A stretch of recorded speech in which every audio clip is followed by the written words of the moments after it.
Excellencies, 2025 marks a significant moment on the thematic front for the African Union. Can we have some quiet, please?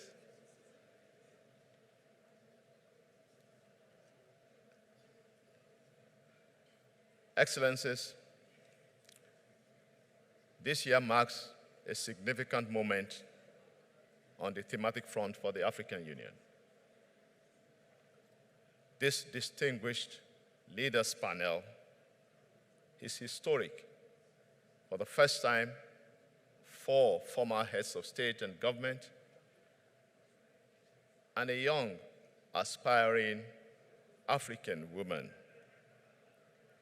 to consider what Africa desires in justice, to consider what Africa craves for in renewal, to consider equality and demands for the correction of the historical injustice.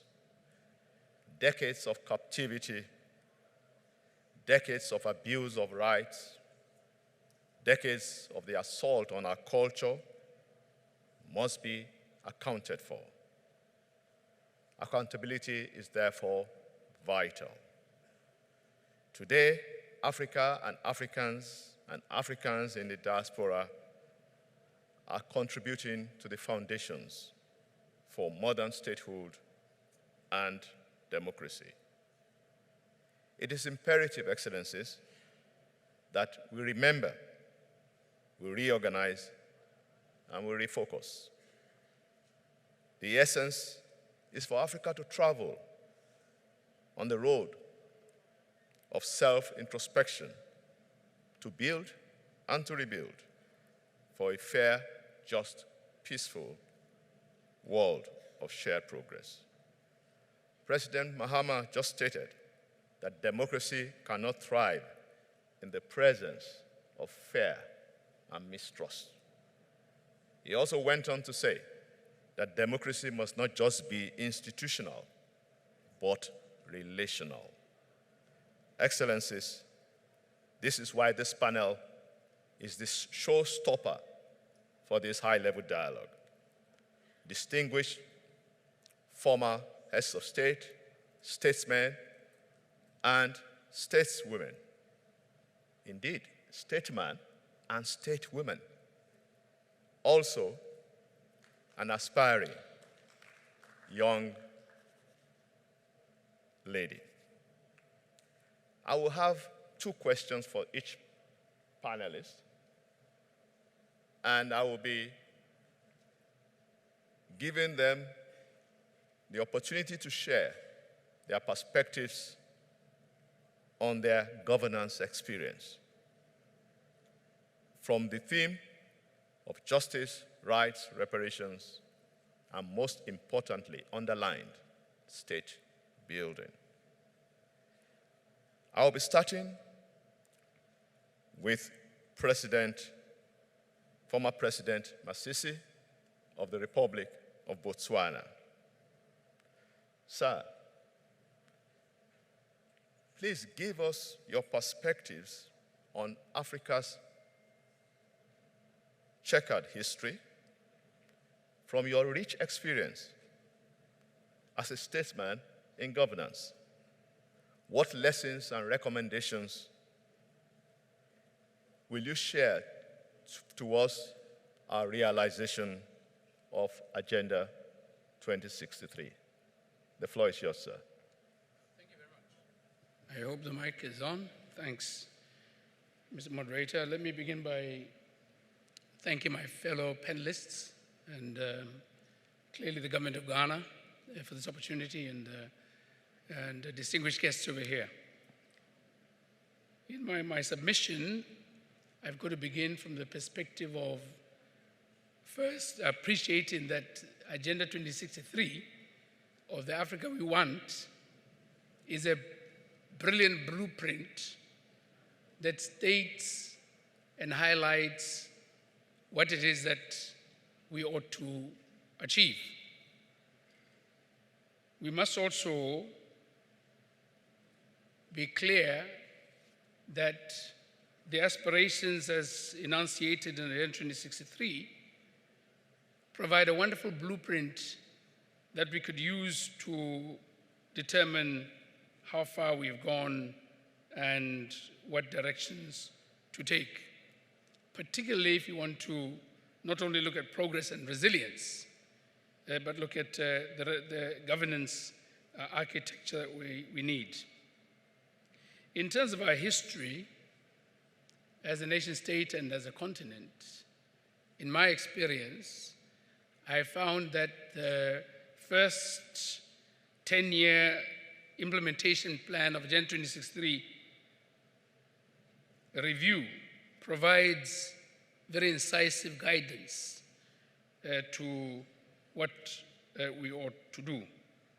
And clearly the principles of good governance, inclusive development, and the existence, maintenance, development of resilient institutions are a fundamental prerequisite. Because if you are to have growth, if you are to have traction to the Agenda 2063, you would need those. We recognize that many states in Africa have had a checkered history of stability, the illusion of peace, and the continued discrimination, particularly of a gender nature, has been a serious drawback. We continue to realize that many of our institutions that are the vanguards of democratic dispensation are under perilous threat or are weak by deliberate action. We also realize that the citizenry in many of our countries continue to have the trust they had in those institutions erode. And it's imperative that these get built back with deliberate actions and steps and resources. From my own experience in Botswana, as it occurred in my political life through a number of ministerial positions to the vice presidency and the presidency, the interesting thing that many might not know is that I probably was the fastest to reach the presidency in the history of Botswana, but also the fastest out, because I lost the elections last year. But you know, the gratifying thing is it was all through a very transparent, noticeable, readable, evaluable process through very strong institutions. And it's important that when you develop leadership, you develop a leadership that embraces these values.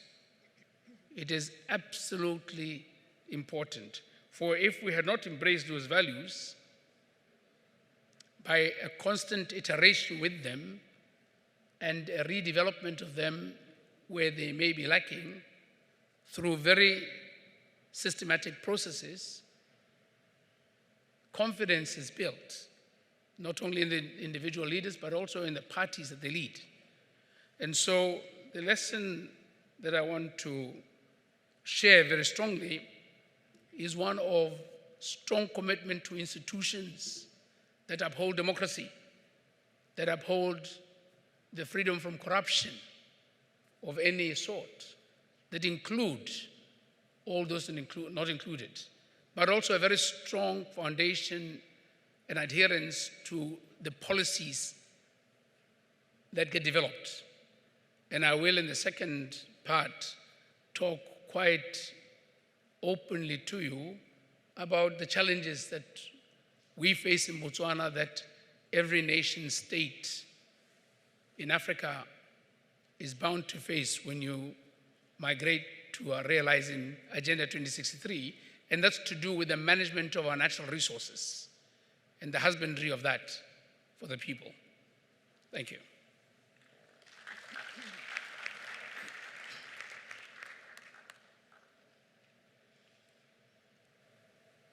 Thank you, Excellency.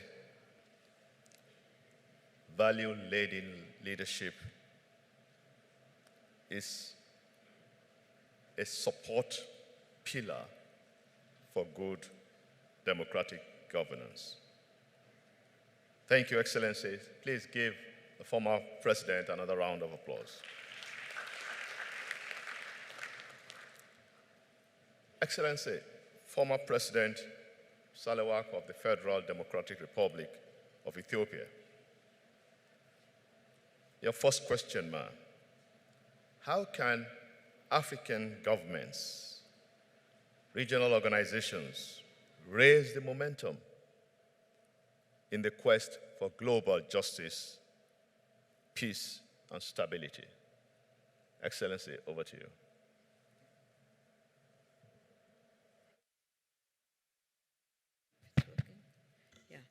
Thank you very much, Commissioner. I'm really happy to be here and to contribute to this debate. Ghana, Accra, is the befitted place to talk about this, really, and we have seen it in the speeches. I think before answering to your question, we have to realize the context we are in. The context is different from the last dialogue. The geopolitical moment we are living in is, to my view, extremely dangerous. There is a global shift away from the principled multilateralism that we have known, the rising geopolitical competition. The trend is more pronounced when we talk about Africa. And Africa is the world's weakest geopolitical pole that will definitely suffer from this kind of situation.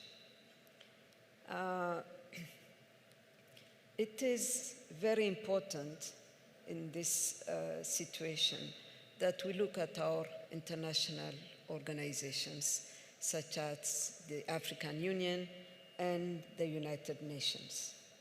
I think for African governments and the organizations that you mentioned, there is an urgent need. I have worked with the two organizations, within the organization, and in one representing my country, we have to move beyond rhetoric. Usually we keep on repeating the same thing and expecting a different result. It requires really strategic coordination, institutional strengthening, and also a huge diplomatic mobilization at national, continental, and international level. To me, what we should be doing is to strengthen the Pan-African institutions. We have mentioned about Pan-Africanism a number of times this morning. I think it's very important because my feeling, I don't know if you share those feelings, we give different meanings to Pan-Africanism. We should agree on what it means because our deeds go against that, some of our actions. And I truly support this intergenerational dialogue that we should be having from the leaders to our population. Governments will have to domesticate and enforce the African Union instruments, like the African Charter on Human and People's Rights, etc. The AU has treaties that provide normative and legal mechanism through which member states can foster greater political and economic integration. But when you look at the statistics, since the OAU time, 1963, up to now, if I'm not mistaken, only half of the treaties that these organizations have adopted have entered into force, although discussed and voted for it. There is a need to have a program to accelerate, really, ratification and domestication of AU treaties. We cannot invent the wheel each and every time. We have, really, in terms of instrument, what it takes. Incorporate human rights standards in our major texts, including the constitutions of our countries. We have seen how these legal teeth, I would say, have served many countries. I've seen it in Kenya, for instance. We have to leverage on the regional economic communities. I remember have attended the summit in the Gambia in 2006 or 7, when we stopped the proliferation, because at one point we thought that RECs would be the solution, so we were having RECs left and right. So it stopped at 8, maybe, I don't know if that's the good number, but we stopped there.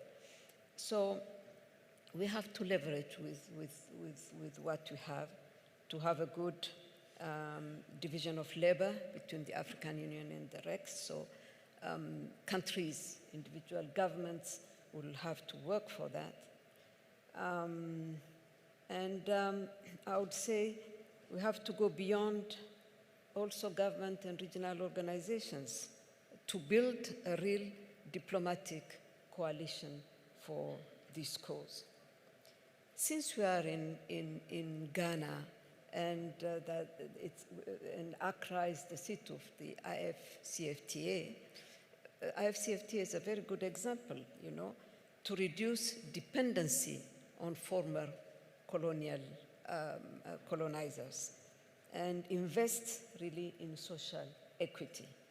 AFCFTA is able to, should be able really to penalize corporations benefiting from historical exploitation. I fully agree with what His Excellency President Mahama just said, especially on democracy. I mean, civil society, women, youth should be given the space. Governments should engage them. But reparations is not about money, only about money. It's money, of course, but it goes beyond acknowledgement of the horrible situation our continent went through. We have to get our due. Fighting to have a permanent seat at the UN Security Council is what we should be having as a reparation for our marginalization. The reform of the financial institutions and so on. Our leaders have been saying it time and again. So money cannot buy dignity, money cannot buy respect, money, we have to be at the table. I truly believe that, having said that we need also to have credibility when we talk about those. Reparations, okay, justice, we need it, human rights, respect, of course, but how do we deal about, in terms of justice, in our individual countries? Are human rights respected as they should be? Now there is no colonizer. We're talking about our own people. Human rights issues and so on. So we cannot claim just reparations and do the opposite when it comes to our individual countries. I'm happy to see leaders coming up and saying what His Excellency President Mahama had just said, open the space to other groups. So our actions should not be just mere words, but we have to get that credibility. So for basic freedoms, for democracy to prosper, I think we have all it needs in our hands. And if we talk about repairing for what has happened in the past, we should be a good example in how we govern in terms of social justice, in terms of democracy, and so on and so forth. And there is no need to elaborate on that. We know where we stand. So I think these are the, my views on this issue, to balance between our demands and where we stand in terms of countries which should be the basis of the Africa we want, that His Excellency President Masisi has eloquently elaborated. Thank you very much.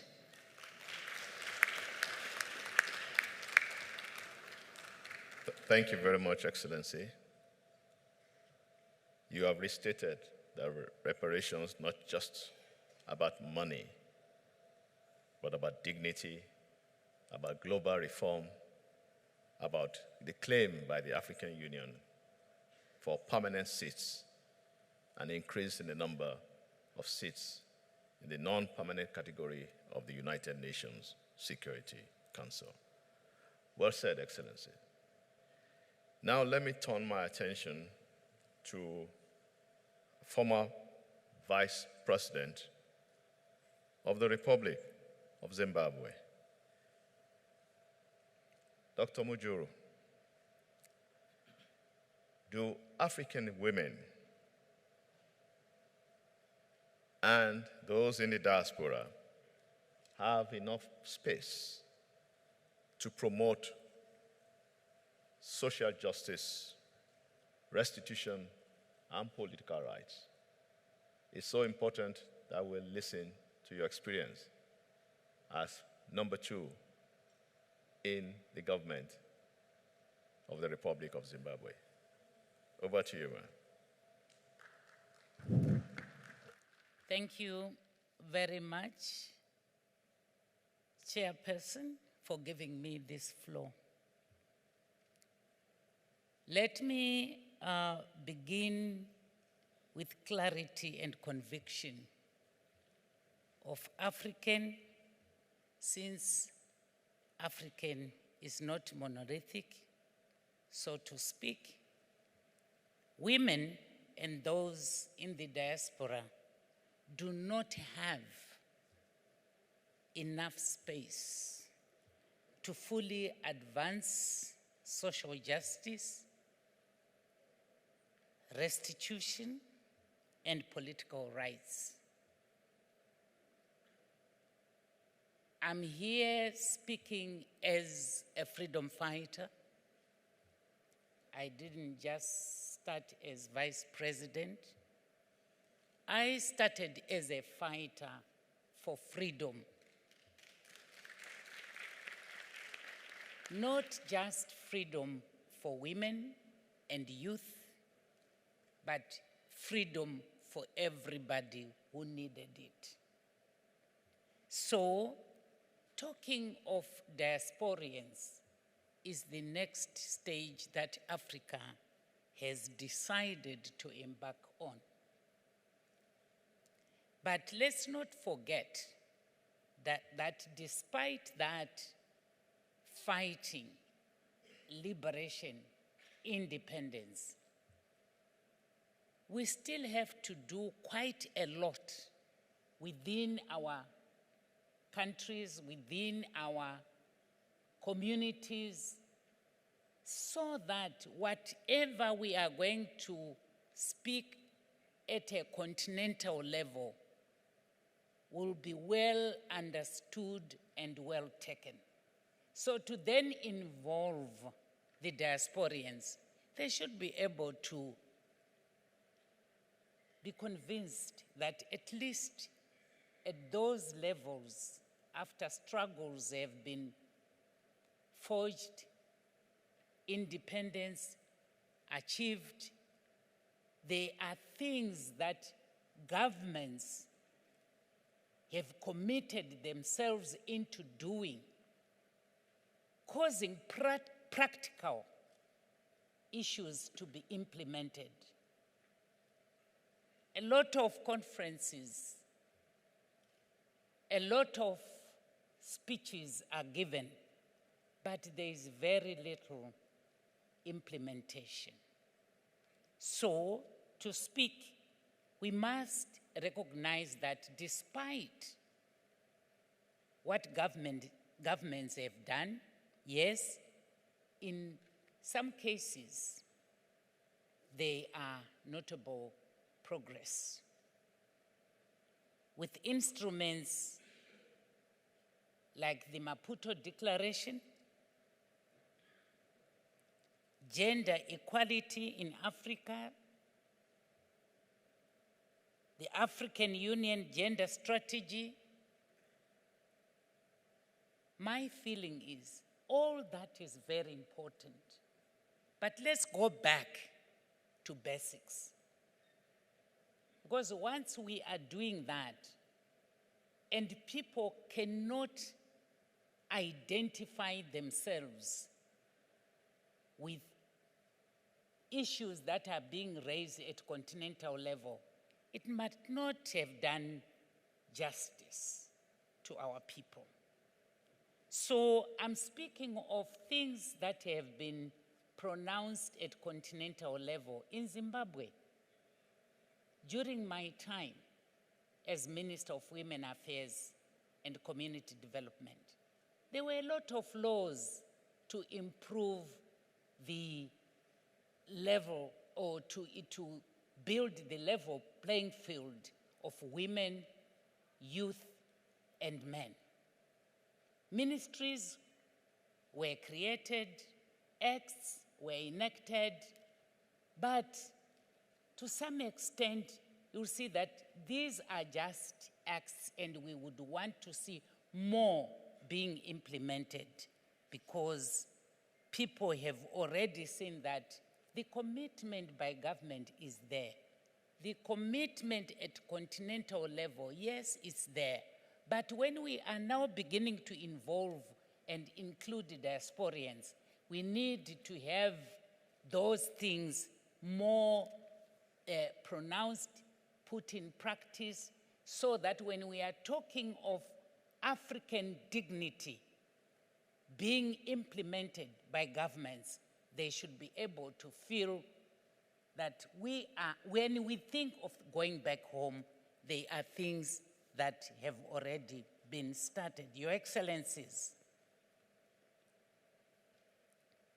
So when we speak of the diasporians, the exclusion, like what others have said, becomes even more pronounced. Diaspora communities, despite being named an AU 60th region, are largely excluded from national and continental political processes.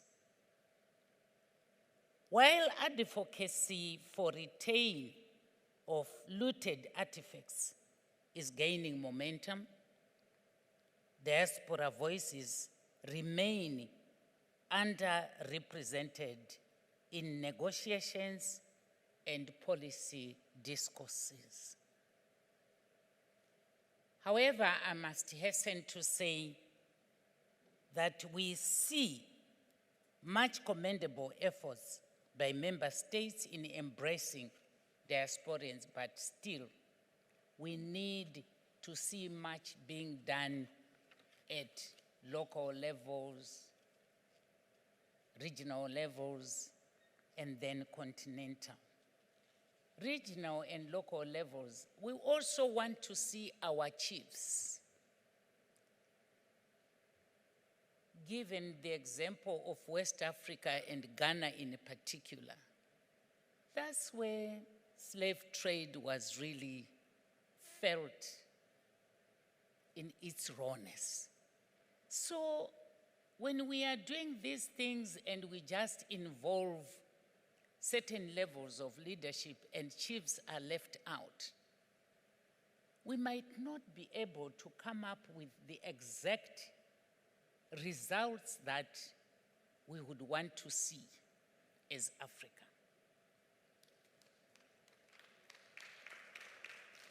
So, justice and restitution,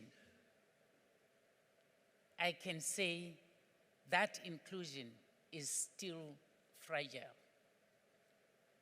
Like what others have said, reparations, often framed in economic or symbolic terms, with limited consultations or consultation of women on how restitution should be designed or delivered. So, talking about it, yes, it's a good thing. But consultations are more important because we are able to dig deep into how these things have caused harm, danger. We have seen that even confidence, dignity of women and youth is quite absent when, or so to speak, when you want to really get to the core of how women and diasporians have actually been affected. So, on social justice movements, African women are mobilizing boldly against gender-based violence, like what others have said. Climate justice and diasporian-led advocacy for reparations. These movements represent core demands of dignity, safety, and equitable governance. Your Excellencies, to advance a more just and inclusive future, we must institutionalize, like what the former president has said, women's and diasporian participation across AU structures. Embed gender and diaspora perspectives in all social justice and reparations frameworks, ensuring they reflect lived realities. Foster transcontinental networks, yes, and including those tribal or cultural leaders in order to link women on continental youths, the diaspora, not as to separate actors, but as a unified front for justice, dignity, and transformation. So, those few remarks, I thank you. Thank you very much, Excellency. A fighter for freedom, a believer in the continuum of liberation, independence, good governance, implementation of the good governance policies, and notable progress. Not enough space for women, both in the continent and in the diaspora. We thank you for emphasizing women, youth, subnational interaction consultations necessary. Excellencies, our next speaker, a former Prime Minister of the Republic of Tunisia. Excellencies, what is so unique about Tunisia? Will anyone give me a guess? But I will not hazard a guess. I will tell you that the name of our continent, the name of this great continent comes from Tunisia, Africa. Excellencies, I'm not asking you about the history of the naming of our continent, but your leadership role as the first female Prime Minister of the Republic of Tunisia is very germane to this discourse.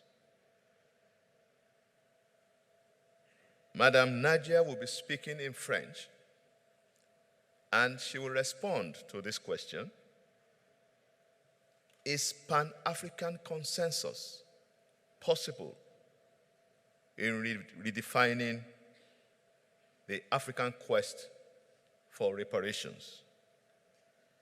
In that stead, Excellency, as a stateswoman, what inclusive governance policies will you recommend to this dialogue to integrate the diaspora into the transformation agenda of our different countries? Excellency, you have the floor.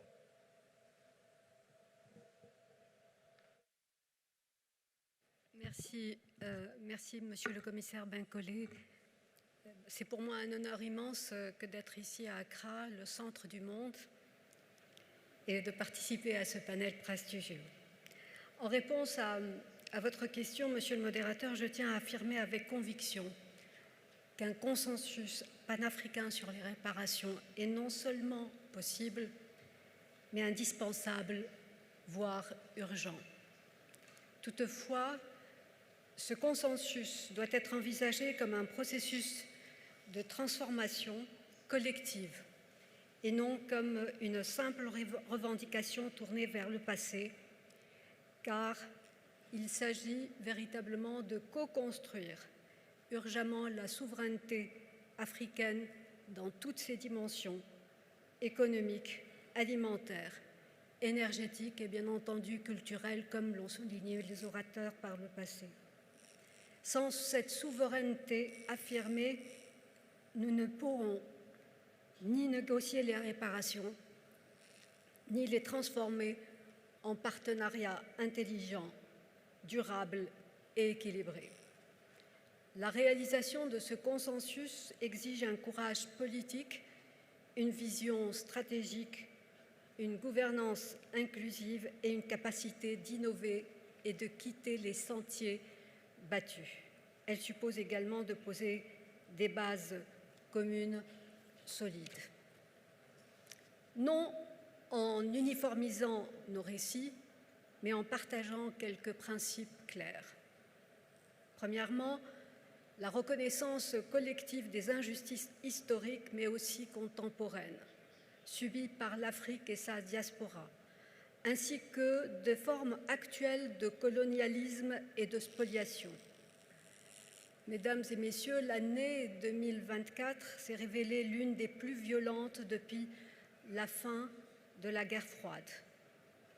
Et notre continent figure parmi les zones les plus touchées, avec des conséquences humanitaires dramatiques. Comment ne pas interroger la nature de la réparation nécessaire pour les 522 000 enfants morts de famine et de malnutrition au Soudan et pour les 12 millions de Soudanais déplacés dans ce qui constitue la plus grave crise de déplacement de l'histoire africaine. Le deuxième principe, c'est la volonté de redéfinir les réparations comme un levier de transformation structurelle et sociétale au service d'un avenir plus juste, équitable et inclusif pour nos sociétés. Il s'agit de renforcer la cohérence entre justice, réconciliation, réforme politique et développement économique à travers des partenariats véritablement gagnant-gagnant, à l'instar des transferts technologiques et du partage équitable de la valeur ajoutée. Aujourd'hui, les chiffres parlent d'eux-mêmes. Je n'ai pas besoin de vous les citer. Il nous faut impérativement inverser les tendances. Enfin, le troisième principe, c'est l'engagement, notre engagement, à négocier collectivement les réparations, à parler d'une seule voix dans les instances internationales, du G20 aux Nations Unies. Et je me félicite de l'accès de l'Afrique au G20. Gardons à l'esprit, comme ça a été souligné tantôt, que le moment actuel nous est favorable. Après des décennies de marginalisation du subglobal dans le cadre d'un multilatéralisme en crise, le monde évolue vers un ordre multipolaire. Notre continent doit saisir cette opportunité historique pour ne plus subir les règles du jeu mondial, mais contribuer à les redéfinir. Cela requiert un leadership affirmé, une unité d'action et une diplomatie ambitieuse et collective. Mesdames et messieurs, de nombreux progrès ont déjà été accomplis et il est bon de s'arrêter et de les rappeler, même brièvement. D'abord, la politique de justice transitionnelle de l'Union africaine, adoptée en 2019, constitue un instrument clé conçu par et pour les Africains, reliant mémoire, justice et développement. De même, l'essor du panafricanisme se traduit par une coordination accrue entre les groupements régionaux. Il s'affiche également par des projets d'intégration économique, le ZLECAf et la COMESA, par des projets d'intégration physique, comme les réseaux terrestres, portuaires et digitaux, ainsi que par des initiatives dans le domaine de l'éducation et de la recherche scientifique, à l'instar des centres d'excellence africains. Ces initiatives démontrent la capacité de l'Afrique à créer, à mobiliser des compétences, notamment grâce à des partenariats triangulaires sud-sud-nord et à la mobilisation de sa diaspora. Également, l'Union africaine a organisé en Tunis l'an dernier la première conférence panafricaine sur les flux financiers illicites. Celle-ci a été une étape déterminante pour notre combat collectif pour la justice économique, lorsque l'on sait que les flux financiers illicites et la corruption en général siphonnent les ressources essentielles de nos économies et entravent nos efforts de développement. Ils coûtent chaque année près de 3,7% du PIB africain.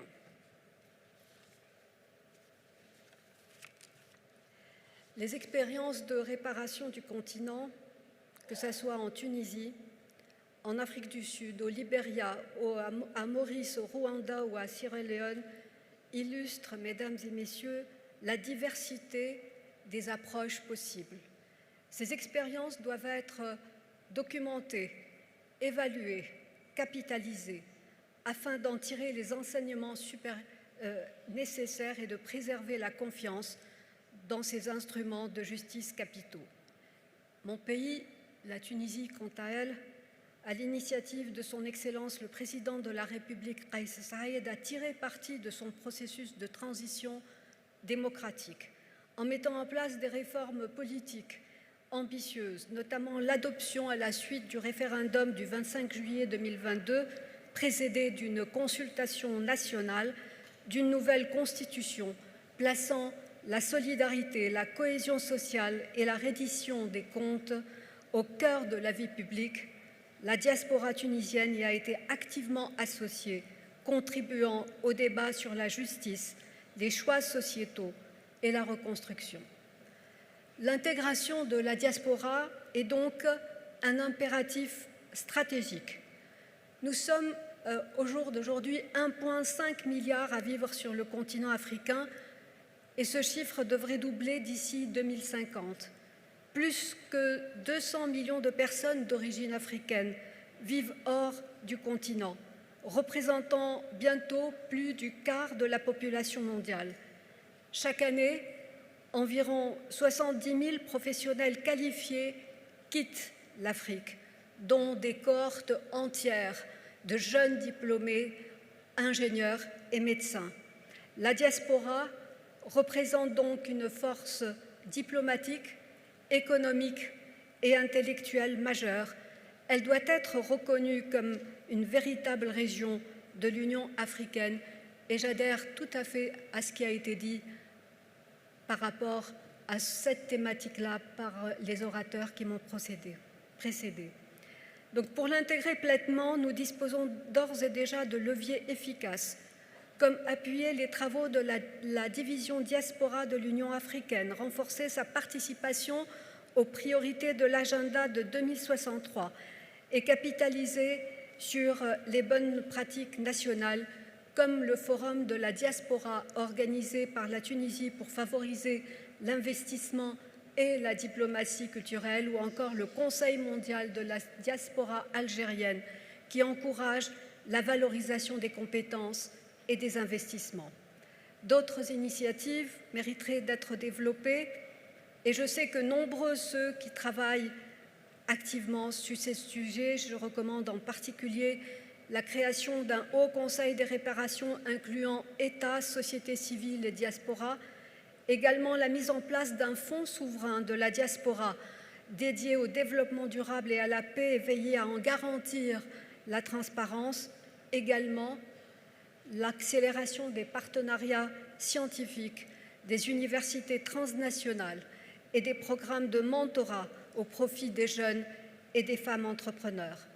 L'Africa Gateway, programme phare de l'Union africaine construit avec l'Union européenne, devrait catalyser la montée en puissance des compétences africaines et le transfert des technologies. En conclusion, Monsieur le Commissaire, la construction d'un consensus panafricain sur les réparations n'est ni une utopie ni symbolique. Elle constitue un acte éminemment politique nécessaire, majeur, stratégique et porteur d'avenir, fondé sur la justice, la souveraineté et la transformation équitable de nos sociétés. C'est dans cette convergence entre mémoire, action politique et unité panafricaine que se trouve la clé d'une Afrique réparée, forte et respectée. Monsieur le modérateur, est-ce que je peux bénéficier d'1 ou 2 minutes nécessaires parce que je ne peux pas clore mon intervention sans m'adresser à nos atouts les plus stratégiques et nos principaux acteurs de changement que sont nos jeunes et les femmes africaines.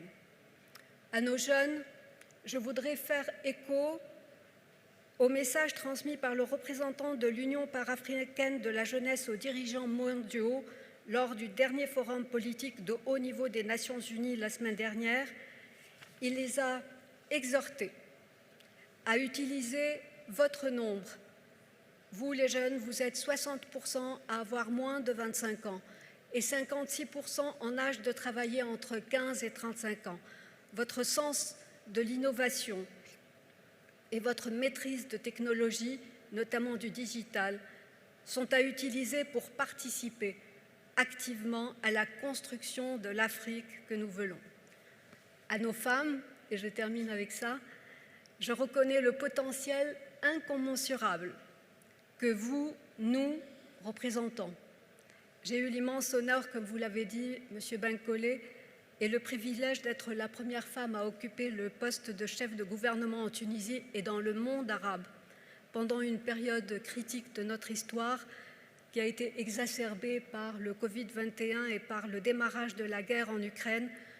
Je voudrais dire ici que j'ai été soutenue par un gouvernement et un cabinet composé de 40% de femmes, dont plusieurs ayant des portefeuilles régaliens.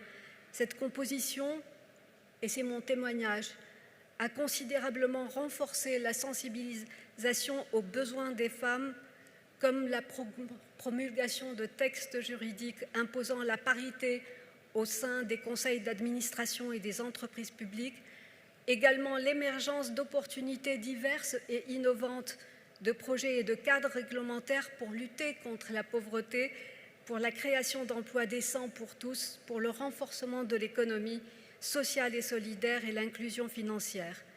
En particulier, l'accès aux services financiers est crucial pour l'autonomisation inclusive des femmes et des jeunes. Je défends particulièrement cette cause et être ici avec vous aujourd'hui fait partie de ce voyage. Je vous remercie pour votre grande patience.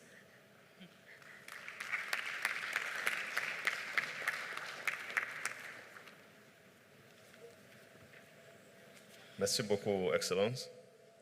Really want to thank you for raising the facts that without African solidarity, there will be no reparations. So true solidarity is critical. Thank you for reminding us, remembering the people, women and children caught up in the unnecessary but devastating conflict in the Sudan. It is so important that a win-win partnership, South-South cooperation, intracontinental engagements will lead us to more assertive leadership. Thank you, Excellency. In this first round of questions, Excellencies, ladies and gentlemen, we have the youngest personality on the panel. Ms. Simone Diouf is from Senegal and will give us the most youthful perspectives in this room today. We've had leaders with wisdom. Now we need the energy of our youth. Please give her a round of applause before she even says a word.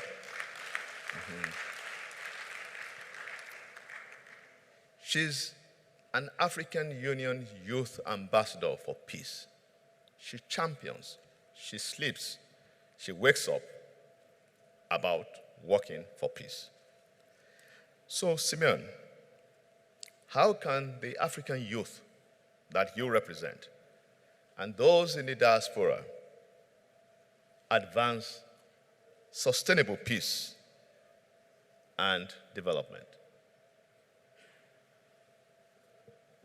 I have not given the leaders, former leaders, the remain leaders any time, but I have the authority to give you a time limit. But because of the nature of our emphasis on the youth, you will have 10 minutes, Simeon.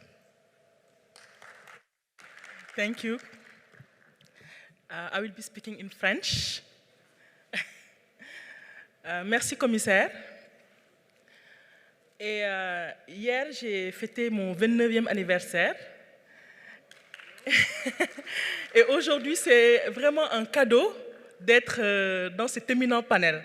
Je considère que c'est le cadeau que j'ai reçu cette année, de pouvoir vraiment porter la voix des jeunes de mon continent dans ce forum, ce dialogue politique de haut niveau.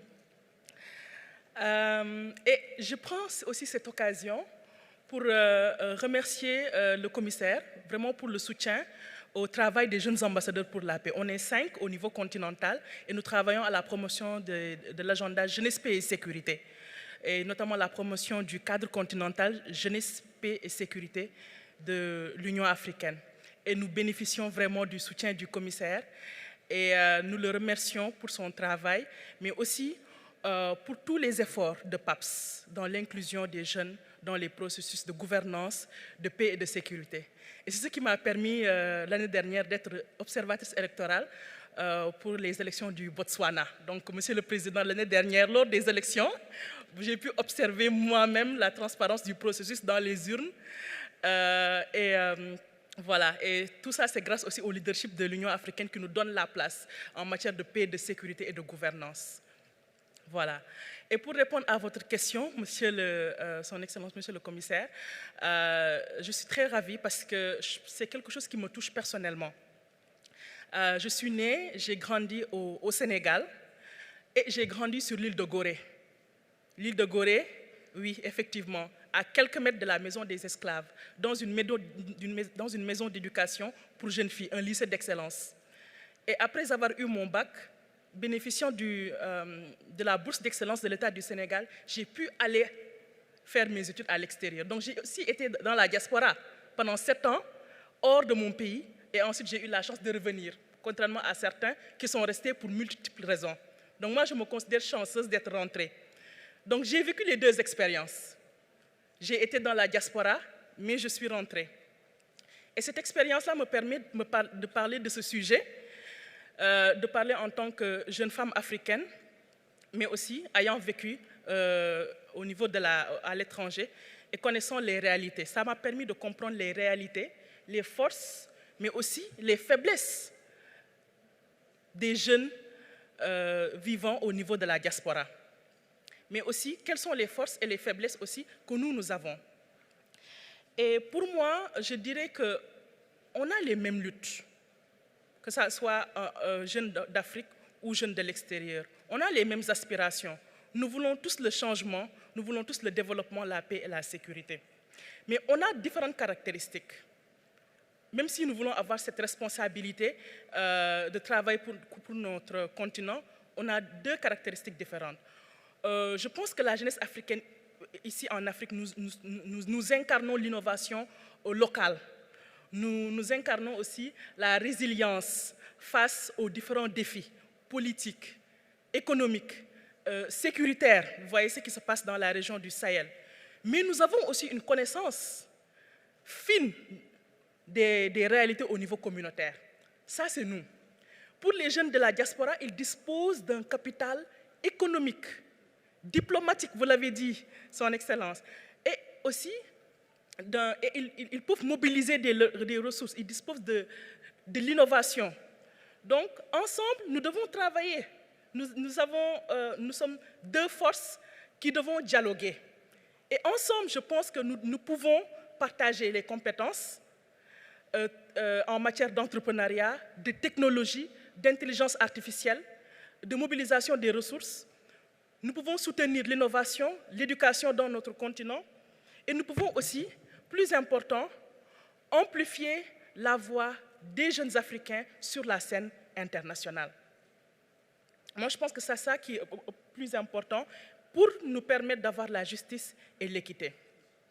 Et permettez-moi de citer une altermondialiste malienne très réputée, Aminata Dramane Traoré, qui a écrit Le viol de l'imaginaire, un essai de 2002, et qui disait quelque chose qui me parle en tant que jeune femme africaine, qui disait qu'actuellement, nous vivons des séquelles. Nous avons un imaginaire qui est violé, parce que tout simplement, nous avons hérité de récits que nous avons intériorisés, des récits qui ne nous concernent pas, que nous avons intériorisés. Nous avons hérité de structures, notamment des inégalités structurelles.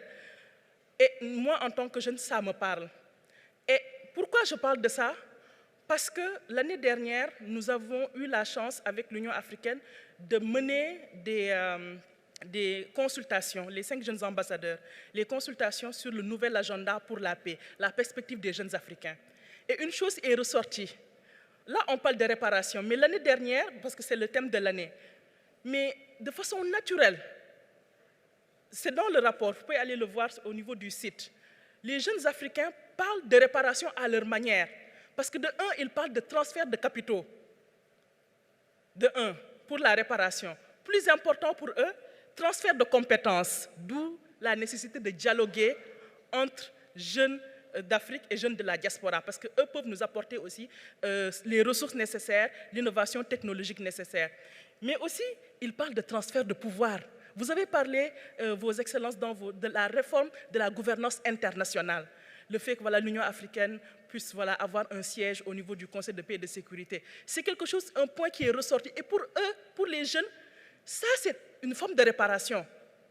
Pouvoir maintenant contribuer à la gouvernance mondiale, que l'Afrique prenne sa place. Pour nous, c'est quelque chose de très, très important. Donc ça aussi, c'est une réparation que nous voulons, dépasser cette inégalité structurelle en matière de gouvernance internationale. Et je vais terminer, comme j'ai juste 10 minutes, par quelque chose qui est très important, notamment qui est lié au transfert de capitaux. Oui, nous voulons des réparations. Et je me rappelle lors du dialogue, une collègue a demandé comment on va quantifier ces réparations. Lorsqu'on aura l'argent nécessaire, comment allons-nous le dépenser? Ça aussi, c'est quelque chose d'important qui est ressorti. Est-ce que les dirigeants qui sont là, qui veulent faire front commun avec l'Union africaine pour demander réparation, que vont-ils faire de l'argent reçu? Est-ce que ça va être investi dans l'entrepreneuriat des jeunes, dans l'éducation, dans la santé? Beaucoup de gens nous ont laissé tomber. Mais ceux qui sont encore là, que vont-ils faire avec les ressources qu'on va avoir? Avec les biens culturels, par exemple, qui vont être restitués. Ça fait partie aussi des réparations. Qu'allons-nous faire là-dedans pour renforcer aussi notre mémoire collective? Ça, c'est une question aussi que je pose, parce que c'est aussi très important et c'est ressorti aussi dans les consultations qu'on a menées sur les perspectives des jeunes Africains, sur le nouvel agenda pour la paix. Donc, je vais terminer par là et je vais redonner la parole à son Excellence, Monsieur le Commissaire. Merci beaucoup.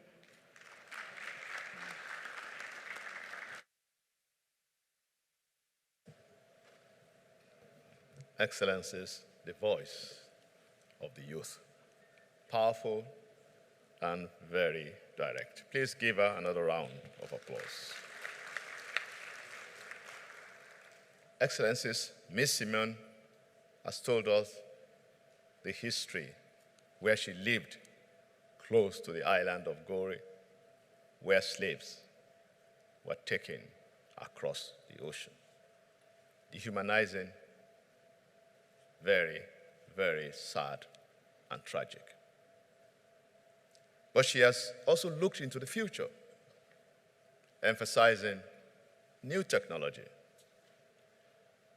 AI, artificial intelligence. You could see the gap in how she has tried to address poverty so that, as she said, she sees herself as a gift to this high-level leaders panel. She referenced the new agenda for peace of the United Nations. She's reimagining the voice of the African youth. And she said that the two forces, the youth in Africa, the youth abroad, African origin, can dialogue for change. Once again, please give Ms. Simeon another round of applause. Excellencies, ministers, ladies and gentlemen, this is the first round of our discussion, and we would like to start and commence the second round. This time, the questions will be shorter and sharper. I would like to start this time with the former Vice President of the Republic of Zimbabwe. Excellencies, you describe yourself as a freedom fighter. How can you fight for gender-sensitive reforms in today's world to break the yoke of colonialism and its legacies, particularly justice, land ownership, taxation, when it comes to women? Over to you, Excellencies. Thank you very much, Mr. Chairman. It is difficult to speak of colonial legacies.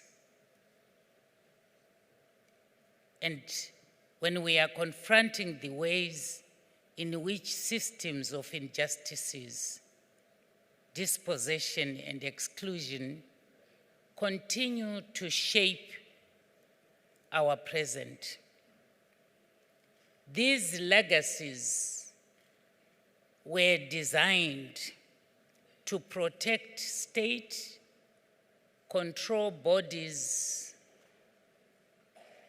and extract labor.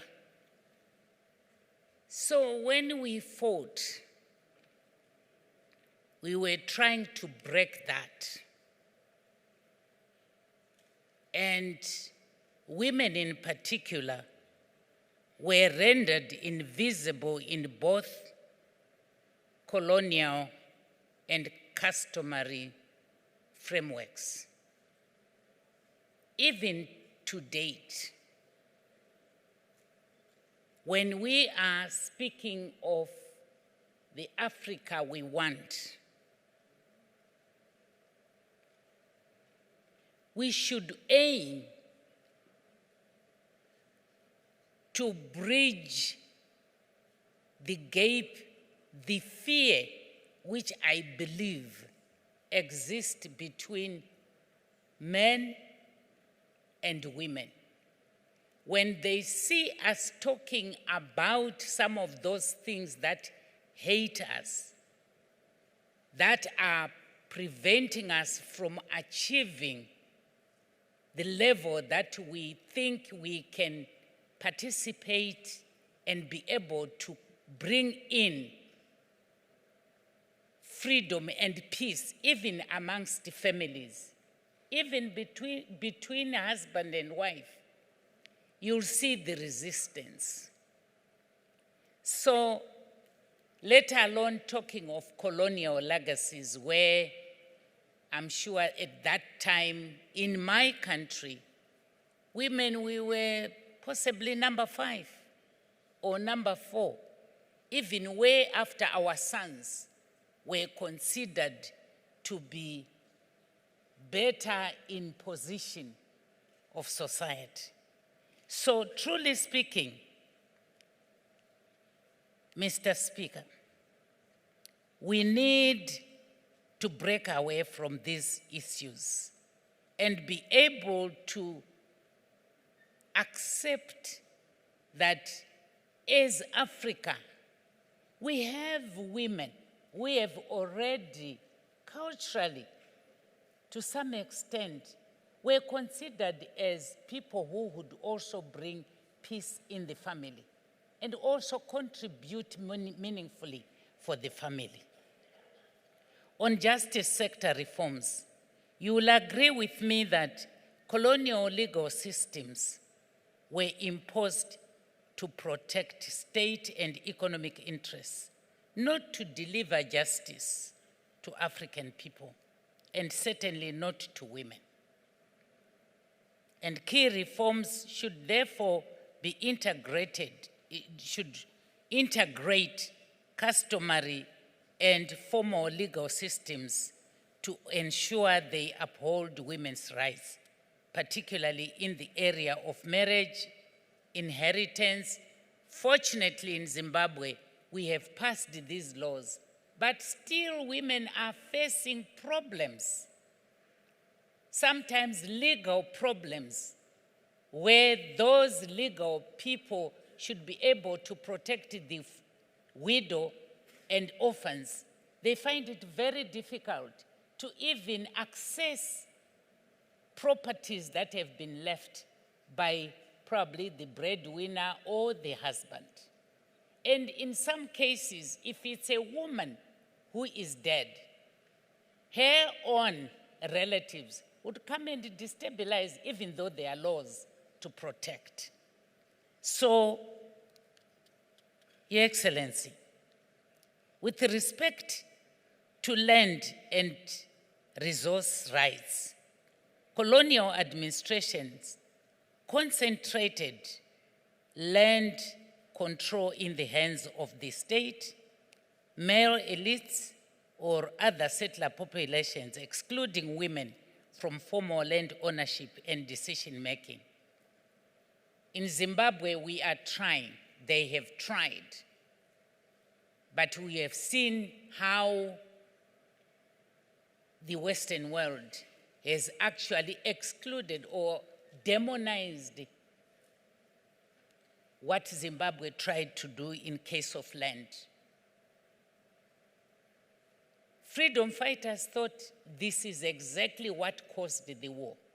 So giving it back to its original owners was the best way to do it. But they had their own way of doing that thing. But I'm sure you have seen the consequences that the country has gone or have faced. Key reforms should therefore address surety in equal land ownership, rights for women, include women in land governance institutions and address historical dispossessions by integrating women's claims into land restitution, and secure access to water, forests, and productive resources for women empowerment. Excellencies, on taxation and economic justice, colonial tax systems were extractive, designed to fund imperial administrations and control African labor. However, in the present day, taxation still fails to save gender equity.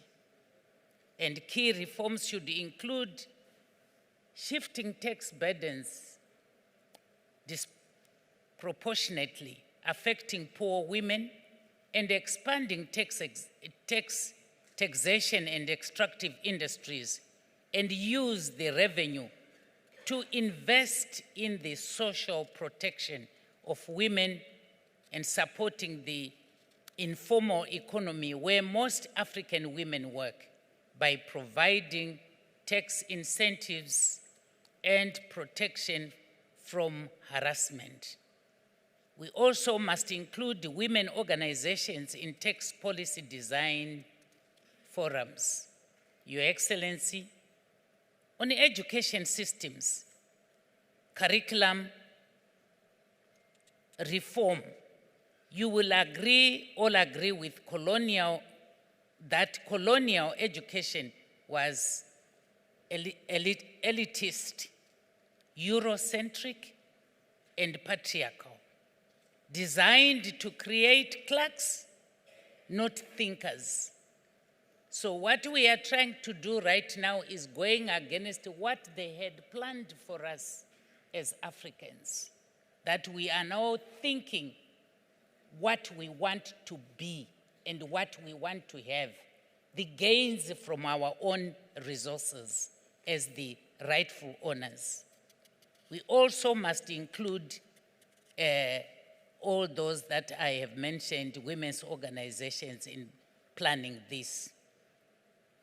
Soon after attaining our independence in 1980, we all have been reading about how Zimbabwe embarked on the intensive education for all, which I'm happy to say that I headed that program when I was Minister of Women and Community Development. We have also decided to invest in STEM education for girls to close the existing gap in science and technology, ensuring gender parity in school leadership and policy making, and providing comprehensive education to combat gender-based violence. Excellencies, in conclusion, colleagues, breaking away from colonial legacies is a political, legal, and economic task that demands dismantling of inherited colonial systems and rebuild institutions that save justice, equity, and liberation. Reforms I have shared are not exhaustive due to time, but we can also find other forums where we can be sharing in detail what other governments, especially Zimbabwean government, has tried to do, and also coming up with acts to support that. I thank you.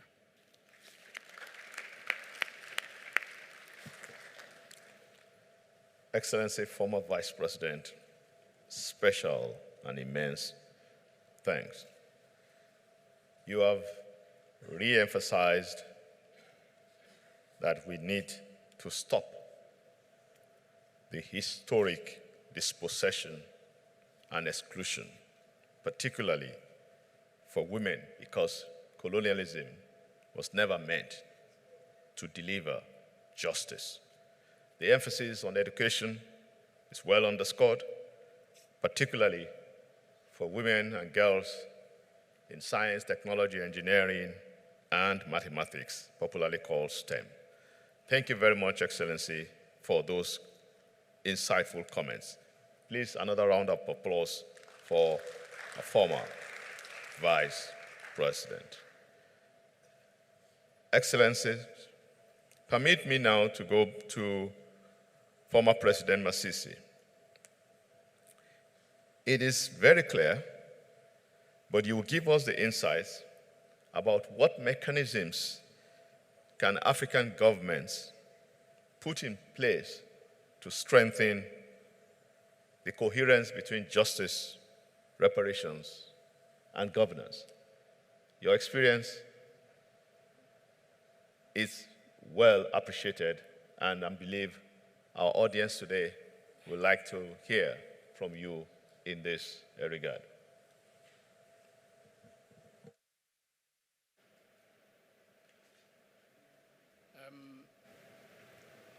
What I would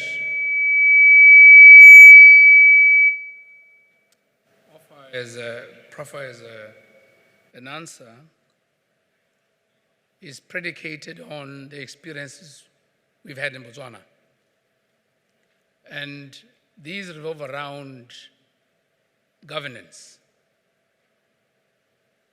The beginning point is you need to put in place the criterial attributes of good governance, all of them, without doubt, without a winch, without hesitation. And some of those elements include, but not limited to,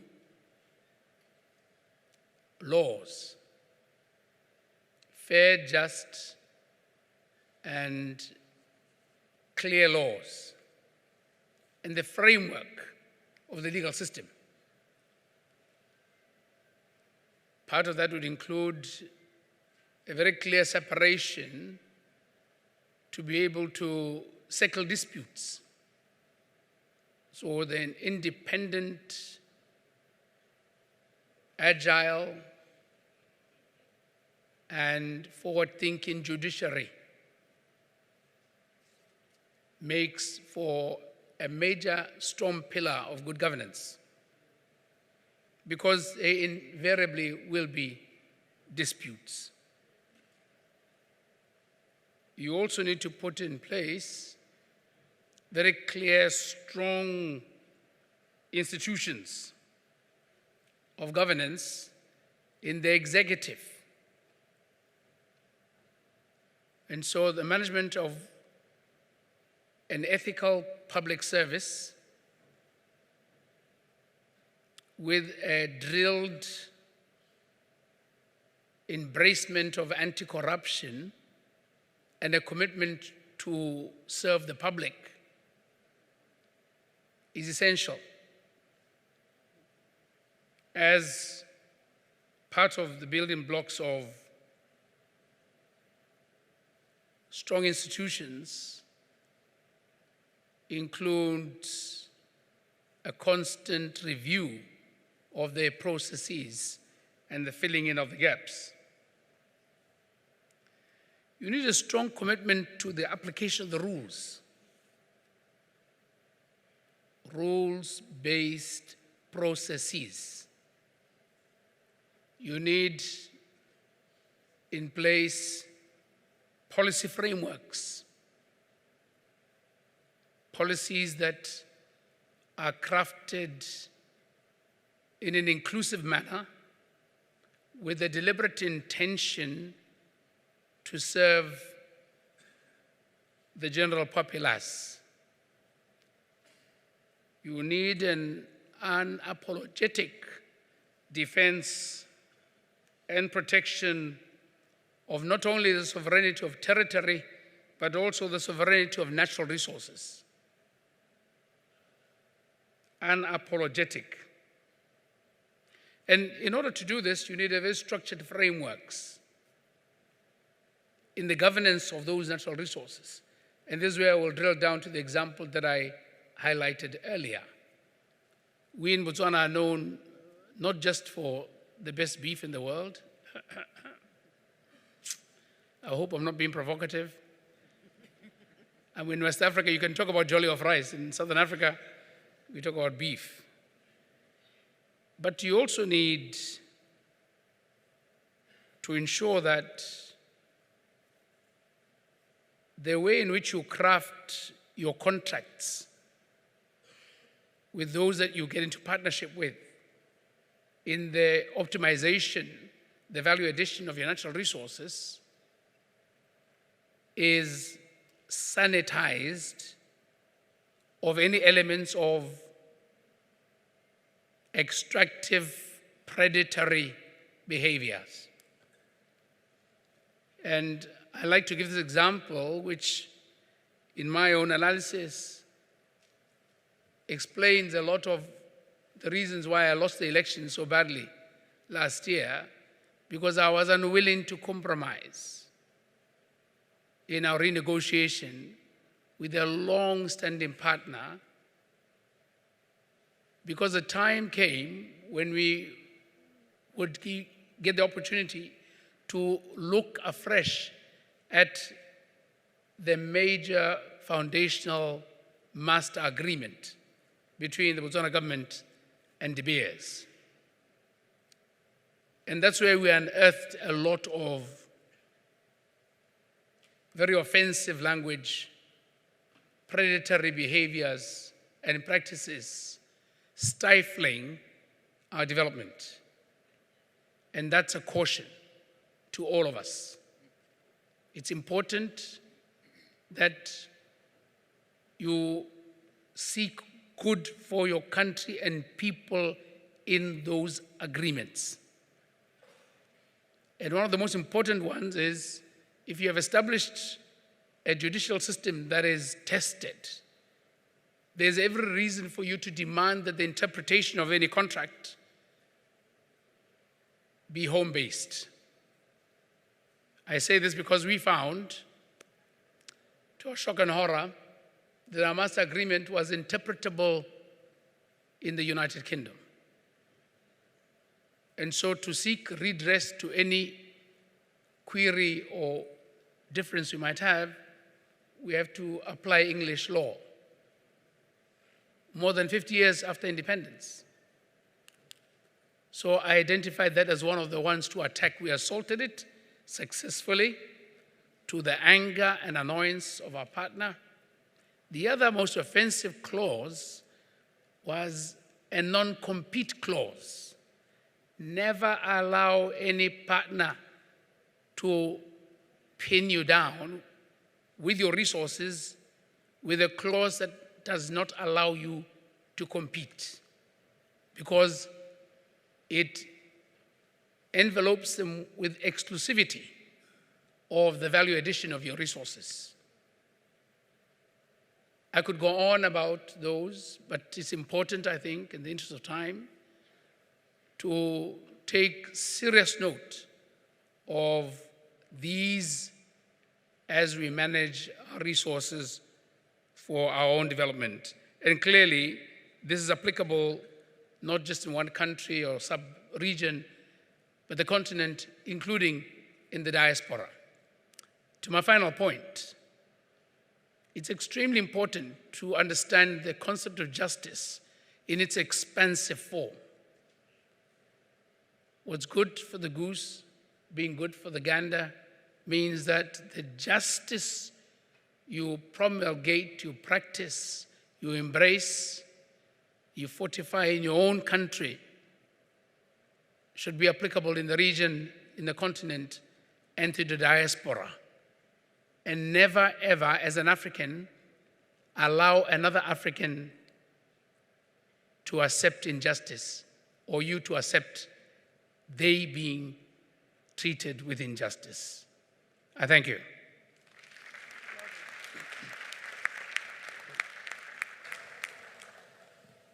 Excellency, powerful. Never, never allow injustice.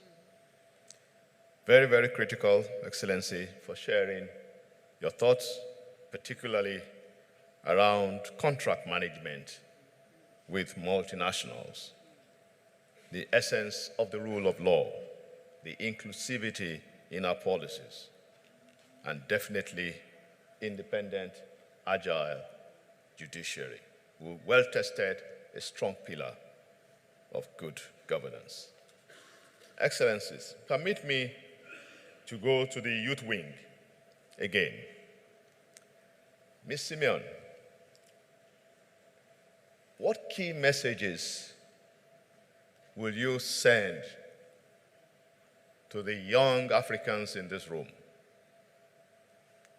at home in 55 African countries, and to the people, young people in the diaspora, in the pursuit of justice and dignity? You are the only one with time, 5 minutes. Merci, Monsieur le Commissaire. Alors, mon message est simple, mais il est essentiel. Je dirais qu'en tant que jeune Africain, notre identité est notre force, mais que notre voix aussi est notre pouvoir. Il est temps qu'on l'utilise à bon escient. La quête de la justice et de la dignité ne consiste pas seulement à revendiquer nos droits. Il consiste aussi à démanteler le système d'inégalité qui nous maintiennent là où on est. Les systèmes qui nous maintiennent dans la pauvreté, dans la dépendance. Et pour cela, en tant que jeunes Africains, tout d'abord, moi je dirais que nous devons rester unis. Je donne un exemple concret. Actuellement, en Afrique de l'Ouest, le débat entre les jeunes, c'est les débats entre les jeunes de l'AES et les jeunes de la CEDEAO. Restons unis. Je pense que ce qu'on veut d'abord, c'est la CEDEAO des peuples. On ne veut pas être divisés. La division nous affaiblit, mais quand on est ensemble, on est élevé. Deuxièmement, je dirais d'être audacieux. Parce que tout simplement, nous devons prendre notre place dans le leadership, qu'on nous le donne ou pas. Heureusement que nous avons des alliés qui essaient de faire avancer la chose, mais par contre, il y a des forces qui poussent pour que les jeunes ne soient pas à la table de décision. Mais ce qui est important, c'est que nous le voulons, que nous essayons de participer, par exemple, aux politiques publiques, à l'élaboration des politiques publiques. Ensuite, je dirais d'incarner nos valeurs. La quête de la justice, la quête de la dignité passe aussi par les actions, mais plus important, par l'intégrité et la résilience dont nous faisons montre. Donc il est aussi important d'incarner les valeurs qu'on a. On parle de valeurs africaines. Où sont nos valeurs? Que ce qu'on soit jeunes ici en Afrique ou jeunes de la diaspora. Et enfin, je pense qu'il est important aussi qu'on transforme les blessures qu'on a vécues en force. Ceux de la diaspora en ont. Le poids de l'immigration, ceux qui ont dû partir, ceux qui sont en Afrique, beaucoup vivent beaucoup de difficultés, que ce soit en matière d'emploi, de pauvreté. On a nos blessures, mais il faut aussi qu'on puisse avancer. Donc j'invite vraiment les jeunes de la diaspora et en Afrique tout simplement à s'engager, à soutenir l'Union africaine aussi dans cet exercice-là de réparation. On a notre rôle à jouer. Donc soutenons aussi cette institution-là qui a engagé un grand projet, maintenant qui est un projet décennal, d'aller vers les réparations. Parce que nous, ce qu'on voulons avec les réparations, c'est d'avoir des programmes concrets qui ont un rapport avec l'éducation, avec la santé, avec l'innovation, toujours pour aller de l'avant. Je vous remercie pour cette opportunité. Merci. Thank you very much, Simone. United West Africa, united ECOWAS. Division will make us weaker. The youth, be bold, be strong, imbibe African values, and turn the good into strength. Thank you very much. Another round of applause for our young activists. Excellency, former Prime Minister, how do we navigate between the geopolitical and moral challenges that will make reparations a tool for constructive diplomacy with our African partners. Excellency, in your first round of response, you gave us insights into the pathway. This time around, how do we navigate delicately between the geopolitical and the moral challenges?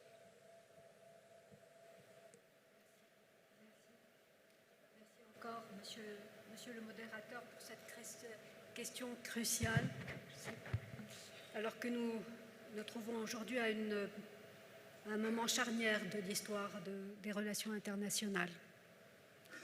Dans un contexte qui est marqué par l'affaiblissement du droit international, l'impunité croissante face aux exactions contre les populations civiles et l'émergence de nouvelles formes de colonialisme économique, l'Afrique est désormais confrontée à des défis sans précédent pour faire valoir ses revendications légitimes en matière de justice, de réparation et encore une fois de souveraineté.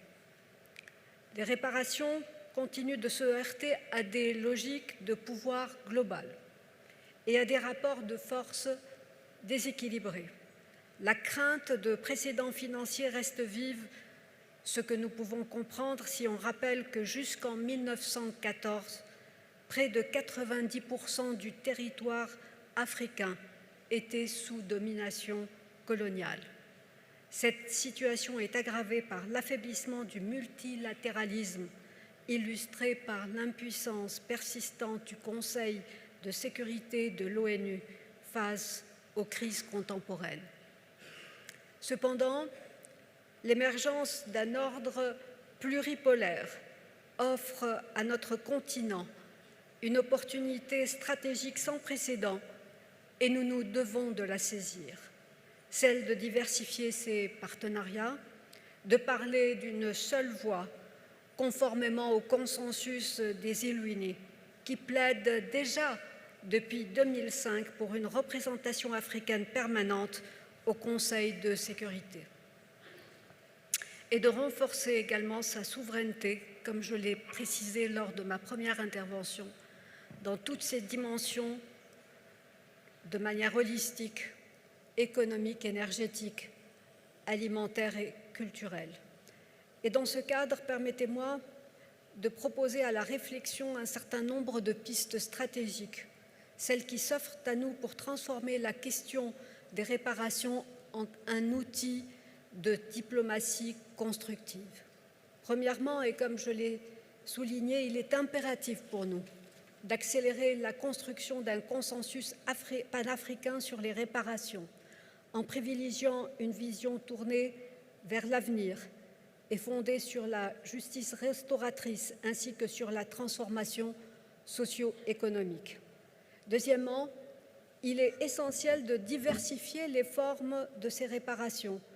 Celles-ci devraient inclure des mesures structurelles telles que l'allègement, la conversion ou voire même l'annulation de dettes, le financement de la résilience climatique, le transfert de technologies et le partage équitable de la valeur ajoutée. Et bonne nouvelle, la dynamique est en marche actuellement. Cette diversification doit également intégrer des réparations symboliques et culturelles. Mon pays, au-delà de son expérience pionnière en matière de justice transitionnelle, a par exemple, à l'initiative de son Excellence le Président de la République, plaidé pour la restauration et la restitution plutôt de biens culturels emblématiques comme symbole de souveraineté culturelle, à l'instar de la statue d'Hannibal. Il a également, à plus d'une reprise, engagé des discussions relatives à l'annulation partielle de dettes jugées illégitimes et il a plaidé pour la réforme des systèmes financiers mondiaux. Les réparations doivent devenir un catalyseur permettant de progresser vers les objectifs stratégiques du continent. Et nous peinons, avouons-le, à atteindre dans les délais fixés, qu'il s'agisse des objectifs de développement durable, de l'agenda de 2063, du cadre de Sendai pour la réduction des risques de catastrophes ou encore de l'initiative Faire taire les armes à l'horizon 2030. Il convient également de renforcer la crédibilité et la légitimité des démarches de réparation en les fondant sur des processus participatifs, informés et transparents. Pour défendre efficacement l'ensemble de ces revendications et d'autres, puisque la liste n'est pas exhaustive, l'Afrique s'est déjà engagée dans la consolidation des alliances stratégiques avec d'autres blocs géopolitiques du Sud, comme l'Amérique latine, l'Asie du Sud-Est et les Caraïbes, en construisant des plateformes communes dédiées à la justice réparatrice, à la souveraineté économique et à la protection de l'environnement. Ces coalitions ne manqueront pas de porter des initiatives conjointes auprès des Nations unies, de la Cour internationale de justice et du Conseil des droits de l'homme. En parallèle, l'Union africaine pourrait renforcer sa diplomatie proactive en créant une institution ad hoc dédiée aux réparations et à la justice historique. Cet organe aura pour mission de coordonner les positions de consolidation, les arguments juridiques et de mener le dialogue que nous voulons constructif plutôt qu'une confrontation avec les partenaires internationaux. Par ailleurs, l'Afrique devrait investir davantage dans le renforcement de la diplomatie État à État. La question des réparations devrait s'accompagner d'un renforcement des capacités diplomatiques africaines sur ces enjeux-là, en particulier dans les domaines du droit international, de la justice transitionnelle, des négociations multilatérales et de la mémoire postcoloniale. Comme je l'ai souligné tantôt, les centres d'excellence africains constituent un véritable succès à l'échelle de notre continent. Je vois très bien, Monsieur le Commissaire, un centre d'excellence africain dédié à ces sujets permettrait non seulement la création d'un vivier de compétences transnationales, mais également de construire une vision et des positions communes qui respectent notre pluralité. On devrait également favoriser la diplomatie publique inclusive en soutenant les réseaux de la diaspora, encore une fois, les mouvements de la jeunesse, les universités et les artistes afin de promouvoir des récits alternatifs et de renforcer la mobilisation transcontinentale. La commission CARICOM dans les Caraïbes, chargée des réparations dans les Caraïbes, qui constitue un modèle structuré de plaidoyer régional, pourrait servir d'exemple. Enfin, j'adhère totalement à ce qui a été dit précédemment et il est crucial dorénavant de documenter les formes actuelles de spoliation économique, telles que l'accaparement des terres et les exploitations minières non équitables, et de constituer base de données, preuves et rapports pouvant être mobilisés le temps venu dans le cadre de contentieux nationaux, internationaux, bilatéraux et plus généralement des négociations. Nous devons donc réinventer une éthique des relations internationales où le dialogue primerait sur la défensive et la mémoire sur l'oubli. Une diplomatie où réparer, ce n'est pas s'excuser, s'accuser, mais de se grandir. Ce n'est pas non plus affaiblir une nation, c'est renforcer la paix. Monsieur le Commissaire, pour conclure et pour la décennie qui arrive, sortons de cette réunion avec des objectifs clairs à atteindre, des mesures concrètes pour la mise en œuvre, des indicateurs pour mesurer notre progression et retrouvons-nous régulièrement pour faire le point, apprendre de nos expériences, le faire savoir et aller de l'avant. Véritablement, nous en sommes redevables auprès de nos sociétés et de l'Afrique que nous voulons. Je vous remercie.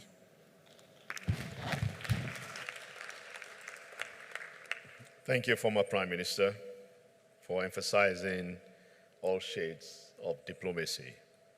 Most important is strategic building of a Pan-African consensus that will also lead to debt cancellation, financing climate change impact, and constitutional justice. Thank you very much. Finally, Excellency, in this segment, before we open the floor for plenary discussion, I would like to ask our former President of the Federal Democratic Republic of Ethiopia, in your experience, ma'am, how can the African Union raise its voice to reclaim its rights, correct the historical injustice, and help build capable states? Your Excellency, your final words on this panel. Thank you very much. I was tempted to use French, but my notes are in English. And translating would have been very difficult, just to show that none of the languages are our national languages in Ethiopia. Yes, you are absolutely right. It's very important to raise our voice in a context, like I said earlier, very difficult, where multilateralism is decreasing and conflicts are never-ending, prolonged. International assistance is also on the decrease. But also there is this fragmentation of our collective influence on the global stage. The African Union can only do what it can do, because at the end of the day, international organizations such as the African Union and the United Nations can only be what their member states want them to be. We have a big role to play in that as member states. In this new international order, which is, I think, being reconfigured in front of our eyes, we need to find a pathway, really, to make sure that the African Union gains on this. We need a solid partnership, I think, with the United Nations as well. From my experience of both organizations, where I consider myself like an insider-outsider, there is a lot to gain if we can come together. I always had the feeling, this is my feeling, it might not be shared, that for many Africans, we consider the United Nations as an organization of other, and we have ours, the African Union. The role of Africans, the voice is not well articulated within this international system. So I think to make our voice heard, we'll have to have a consensus as Africans, what this really means to us, not to have different definitions of what we should be doing, and make sure that Africa is part of this emerging global architecture, and raising our voice will make us co-author of rules that will govern us, rather than rule takers. We have to increase the voice of the African Union. We have to be heard, but we have many things to do at home in our organization, coming together, more seriousness in what we do. Commissioner, allow me to be even blunt on this, because Africans, we are more seen on other forums and scenes than in our own organization. Since we are the host, if we have 15, 17 heads of state and government attending our summits, we're happy. But we are 55. Okay, without Ethiopia, 54. And when we see others meeting, it's not like that. The heads of states who have the accountability, or head of government, is present and attends till the end. Sometimes the decisions of the AU are adopted at the PRC level during the summit because the leaders are not around. I know it because I was a member of the PRC. My prime minister leaves, then the minister, then it's the PR sitting and voting. So I think we need to bring some order and to understand really that our member states have a big, big role to play in enhancing the voice of the African Union. And the Commission can only do that much. If we default on that, or we have given up, or choose camps in other parts of the world, it doesn't work. I have listened, I know the story, but again, to His Excellency President Masisi. It's a great lesson, not to compromise, not to go beyond the rules. I mean, the country comes first. I don't know where that big diamond that you're holding is now. So one day, I mean, the biggest diamond has been found in Botswana. So this is really what we should be doing. The young generation has to be more involved. This organization belongs to them. This organization belongs to the civil society, to the other groupings as well. It's with the people like the United Nations. So we need to have those voices, like we heard today, Simone, well articulated, of the young people who would push some of us with gray hairs really to the right direction. This is really what I want to say, just to put the responsibilities where it should be. I believe in the relationship between the AU and the United Nations. I have led for a few months the UNOU that my friend Parfait is ably leading now, and the ECA for the developmental part, the two pillars that bring us together.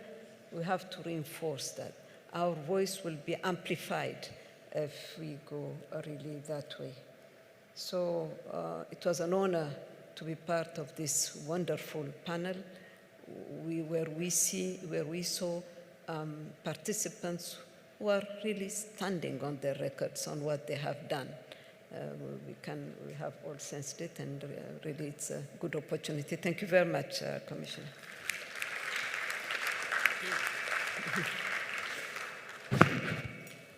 Thank you very much, Excellency, for contextualizing the protracted conflicts, but re-emphasizing that there should be no compromise, and that the UN and the United Nations and the African Union can build a solid, smart partnership.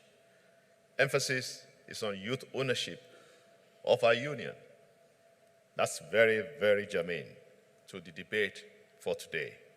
Adequate representation, effective participation, even at the highest level of our union.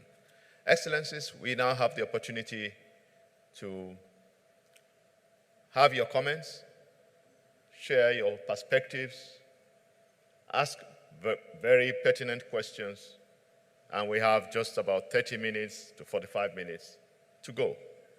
I believe it's been a very exciting time. We've had 4 leaders, 1 potential leader in our right, indeed 5 leaders altogether that have shared their perspectives. So I will please ask Jerry to assist us to identify 4 speakers maximum before we go for lunch.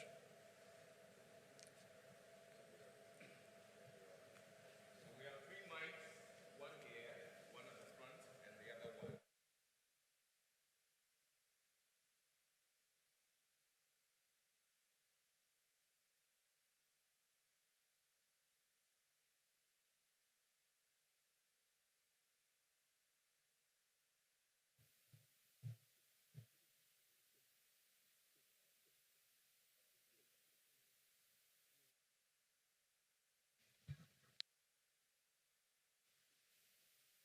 Good afternoon, and thank you very much for the opportunity. I stand here with the UN blue flag to indeed confirm that the African Union can count on its strategic partnership with the United Nations. And Commissioner, I just wanted to thank you for the invitation, but also really express my gratitude to the wonderful panel before us. You've done a tremendous job to highlight the critical challenges facing the continent at this historical juncture. Now, mine is just to make a small contribution and to appreciate the fact that as much as we all worry about the immense challenges facing the continent, I just want to be fair to the continent. Africa has traveled an amazing journey. And this is not much appreciated because we are being framed to look at the painful, whatever hurts. But against all odds, the journey that Africa has traveled is incredible. That we can be standing here appreciating our beautiful cities, our beautiful achievements, against all odds, as much as everything was done to not allow this to happen. So I think we should celebrate Africa because it's a tremendous journey. That's my first point. Now, my second point is simply to say that now I'm scared because we were absent at creation. This is a point that across the panel you have really emphasized. We were absent at creation. And now, as the presidents and senior officials have just outlined, a new world is in the making. Would Africa be ready to ensure that it has its fullest place in this new world in the making? Now, I will end here to just say that this is where I'm worried. Because being in Ghana, what the president called the spiritual home of Pan-Africanism, I am enriched by the individual experiences of countries. But I am deeply concerned that the one African voice seems to be dimmer. And so, to you, Your Excellencies, I just want to know what else can be done to ensure that Africa stands as one, and it's only by its unity that it will be able to reverse the trends and ensure its rightful place in this reshaping new world? We're grateful to you, Your Excellency. We shall take the last two and then revert to the panel.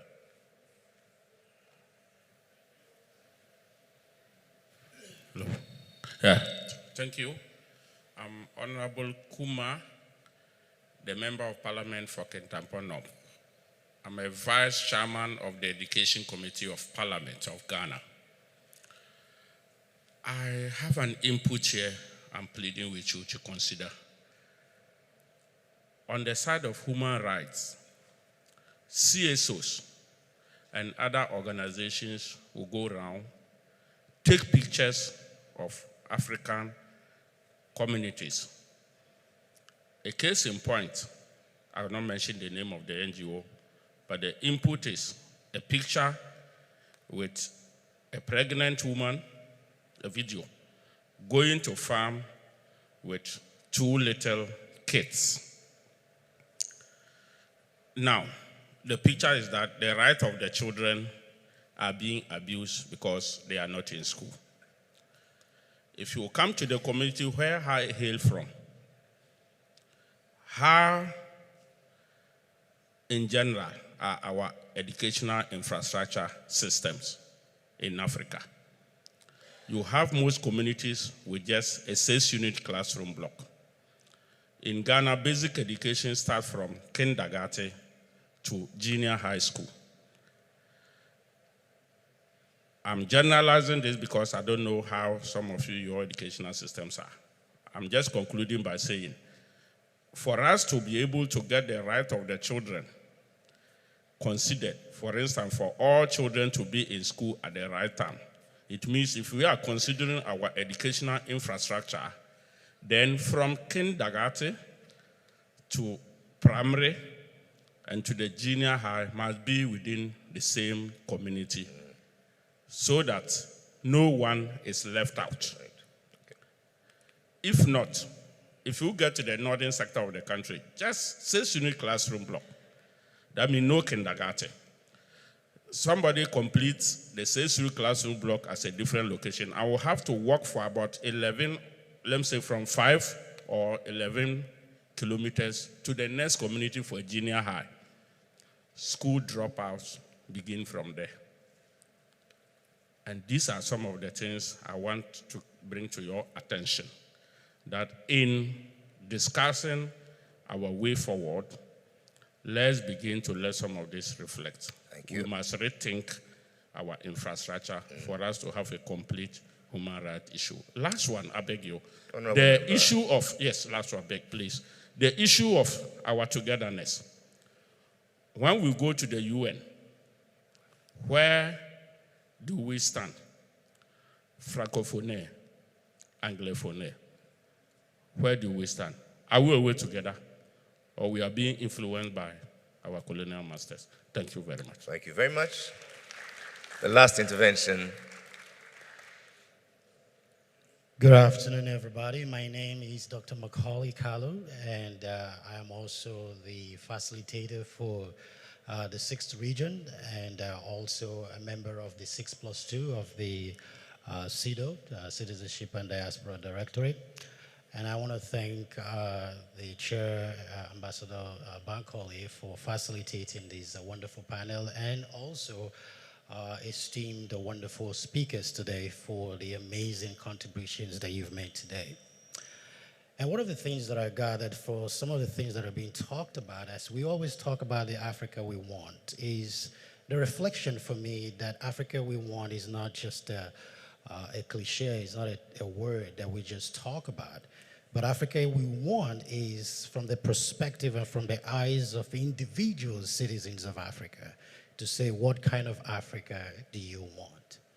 And that I am the Africa that I want, that I am the change that I want to see in Africa. It's not a comment to expect other people to do that, but it's something that each and every one of us have to take the responsibility in developing and creating the kind of Africa we want to see. Having said that, we understand that it's very important, and I've heard through all the panelists that diaspora voices are very important. And the voice of women and the youth are also equally very important. As our leaders who have served in government and still serving in different capacities, can you please help me understand a little bit the extent of what you did during your office in actually making sure that the voice of the diaspora were properly heard within the context of leadership or policy within the continent during your time, and what you intend or are doing currently? Because it's one thing that we say that is important, that the voices of the diaspora are heard, but it's another thing to understand the implementation process and strategy and direct recommendation on exactly how we think the voice of the diaspora should be on the table. Because sometimes it sounds like a gesture that the diaspora is the sixth region. But the point is, how do we really make sure that the voices of the diaspora are really directly on the table? Thank you very much. Thank you very much. Ooh. 4 speakers. You only took 3. The fourth one is reserved for the students from the senior high schools. Let me see your wave. Oh, we didn't hear that. But do you have a question? There's a prize for the most engaging question. Okay, in the absence, I believe. Thank you. My name is Romaric Muftau. I'm the founder of the new type of citizens movement, a movement educating citizens on responsibility that our countrymen and countrywomen need to, to bring to the table, working with governing authorities. I come from the Republic of Benin, and I'm invited by the AGA and APSA Secretariat as one of the youth innovators. I'd like to thank the distinguished panelists. I have 2 points to share. The first, I noticed that the will is there. There's no lack of political and popular wills. But how do we build the financial sovereignty of the African Union? To organize events, to do things, the African Union is obliged to go to international organizations to raise funds. Can member states commit to contribute more? If we are not financially independent, those who help us financially will dictate the rules. The second point, when I visited the memorial of Martin Luther King Jr., I read somewhere where it was written, "Freedom is not free." And after listening to the distinguished panelists, my question is that should the position at the UN Security Council be negotiated from the posture of claiming reparations? I think that we should think about other leveraging factors or elements that we can use to force the way of Africa into the Security Councils, because freedom is not free. And if we only claim reparations and a position in the Security Council based on the fact that we've been violated throughout history, we'll continue to talk and probably never receive, because geostrategically, international powers will always defend their interests and not think about others. Thank you very much. We are here, young people there, and the lady sitting beside me told me, "Romaric, we are defending gender, the youth, but only men spoke, no women." I guess you speak for them now. Please, a round of applause. Thank you. Thank you. Your Excellency, the Moderator.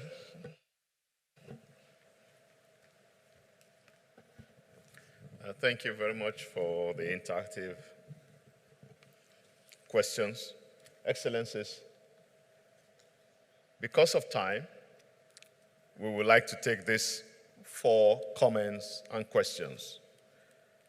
Permit me to restate them just for emphasis. Is Africa ready for the new world?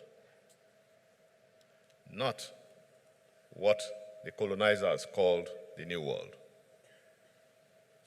in those centuries. Because the United States, the Americas, Latin America were referred to as the New World. But the world that Africa wants to build, to reconfigure, and to reshape. The second question is about children out of school and rethinking infrastructure. And the third is about African togetherness, unity that Kwame Nkrumah preached. And I would say the final one, it's about freedom. What is the content of freedom?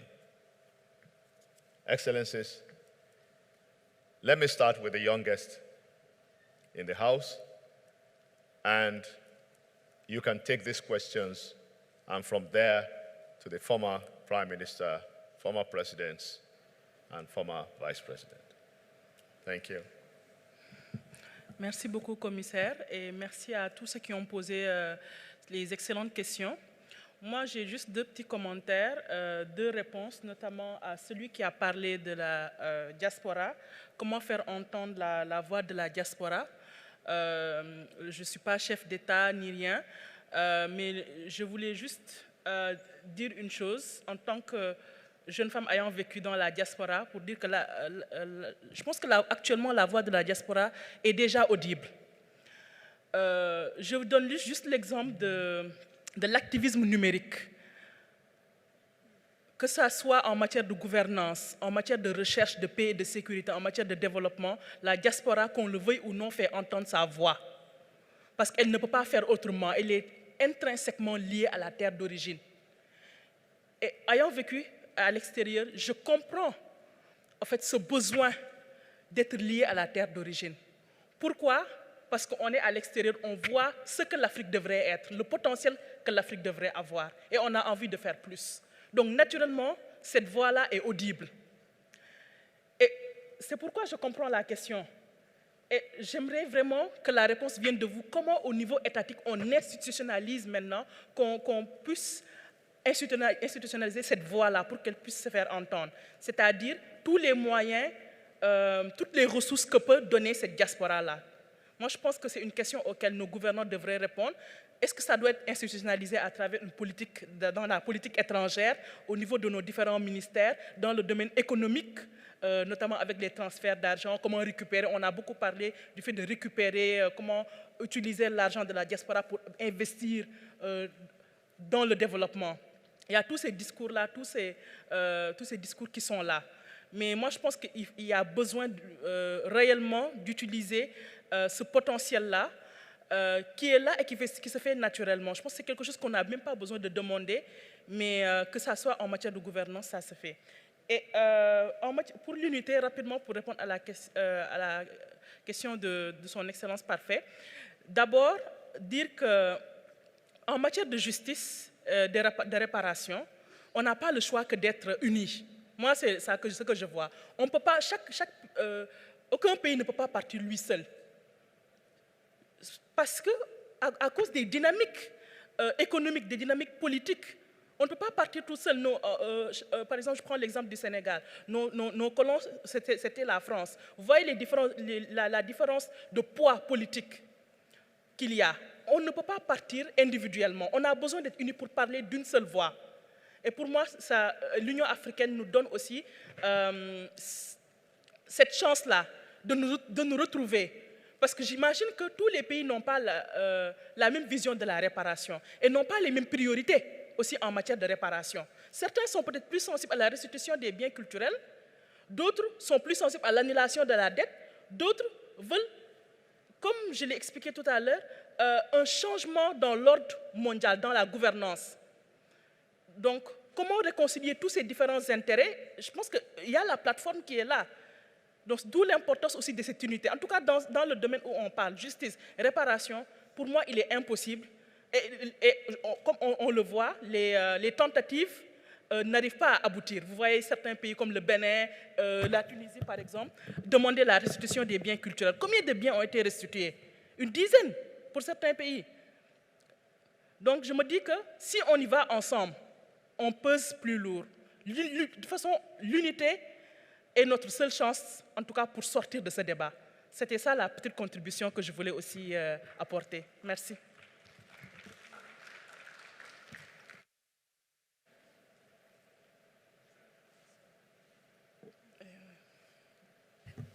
Oui, merci. Merci, Monsieur le Commissaire. Moi, je vais choisir la question primordiale et très importante et très touchante qui a été posée à propos de l'éducation. Et ce n'est pas uniquement l'ancienne chef de gouvernement qui parle, mais la professeure universitaire que j'ai été et que je suis toujours. Je voulais dire à notre frère que cette situation que vous décrivez n'est pas spécifique à votre pays, mais sachez qu'en Tunisie également, et malgré les avancées en termes de droits des femmes et de l'éducation, à peu près le tiers des femmes tunisiennes vivent en milieu rural et malheureusement, la moitié d'entre elles sont en situation d'abandon scolaire. Et donc, par ailleurs, les femmes du secteur informel travaillent principalement dans l'agriculture et l'artisanat. Or, l'artisanat représente pour mon pays environ 11% de la main-d'œuvre totale et seulement 5% du PIB national. Encore une fois, si on veut améliorer l'éducation de nos jeunes, il faut commencer par améliorer la situation des femmes. Et c'est pour ça que dans ma réponse, dans la réaction de ma réponse, j'avais parlé d'accès au système financier. Lorsque les femmes souffrent d'exclusion du système financier, elles manquent d'informations, de possibilités de réseautage, ce qui les rend moins susceptibles de rechercher et de bénéficier de services d'orientation, de coaching et de mentoring. Donc, l'éducation passe forcément par le soutien des femmes pour qu'elles puissent aller travailler. Et vous savez que lorsque les femmes travaillent, c'est, en tout cas pour mon pays, c'est une augmentation de 20% de son PIB. Voilà, monsieur le commissaire. Tout à l'heure, j'avais parlé également des avancées de notre continent, des avancées extraordinaires, et je voudrais là renchérir ce qui a été dit par monsieur le représentant des Nations Unies, ce qu'a fait notre continent, en tout cas dans le domaine que je connais mieux, que je connais bien, celui de la recherche et de l'éducation et de l'université. Les avancées ont été extraordinaires. Permettez-moi d'ouvrir une parenthèse parce qu'on doit le faire.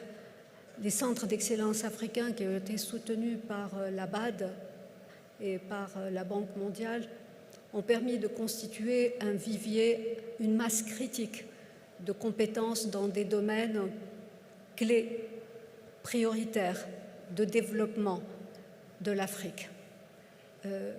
Grâce à la mise en commun de leurs capacités, grâce également, comme je l'ai dit tantôt, grâce aux collaborations qu'ils ont su construire entre le sud et le nord. Et encore une fois, je salue la diaspora parce que c'était par l'intermédiaire de la diaspora que ça a pu se faire. Et donc, voilà ce que je voulais dire. Encore un mot sur cet aspect de l'éducation. Je suis très fière, et c'est le cas de plusieurs pays d'Afrique, que mon pays compte parmi ses diplômés 60% des diplômés en STEM, en Science, Technology, Engineering and Maths, sont des femmes.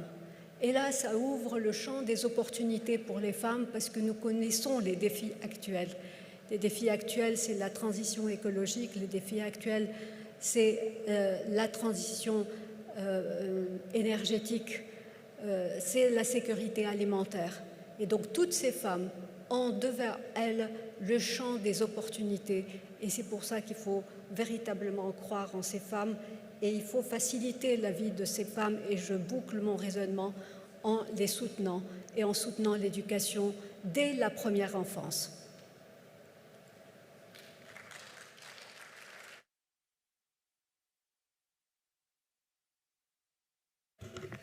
Thank you, Commissioner. And thank you for those who have asked very interesting and important questions. I will talk about education just as a follow-up to what Madam Prime Minister just said.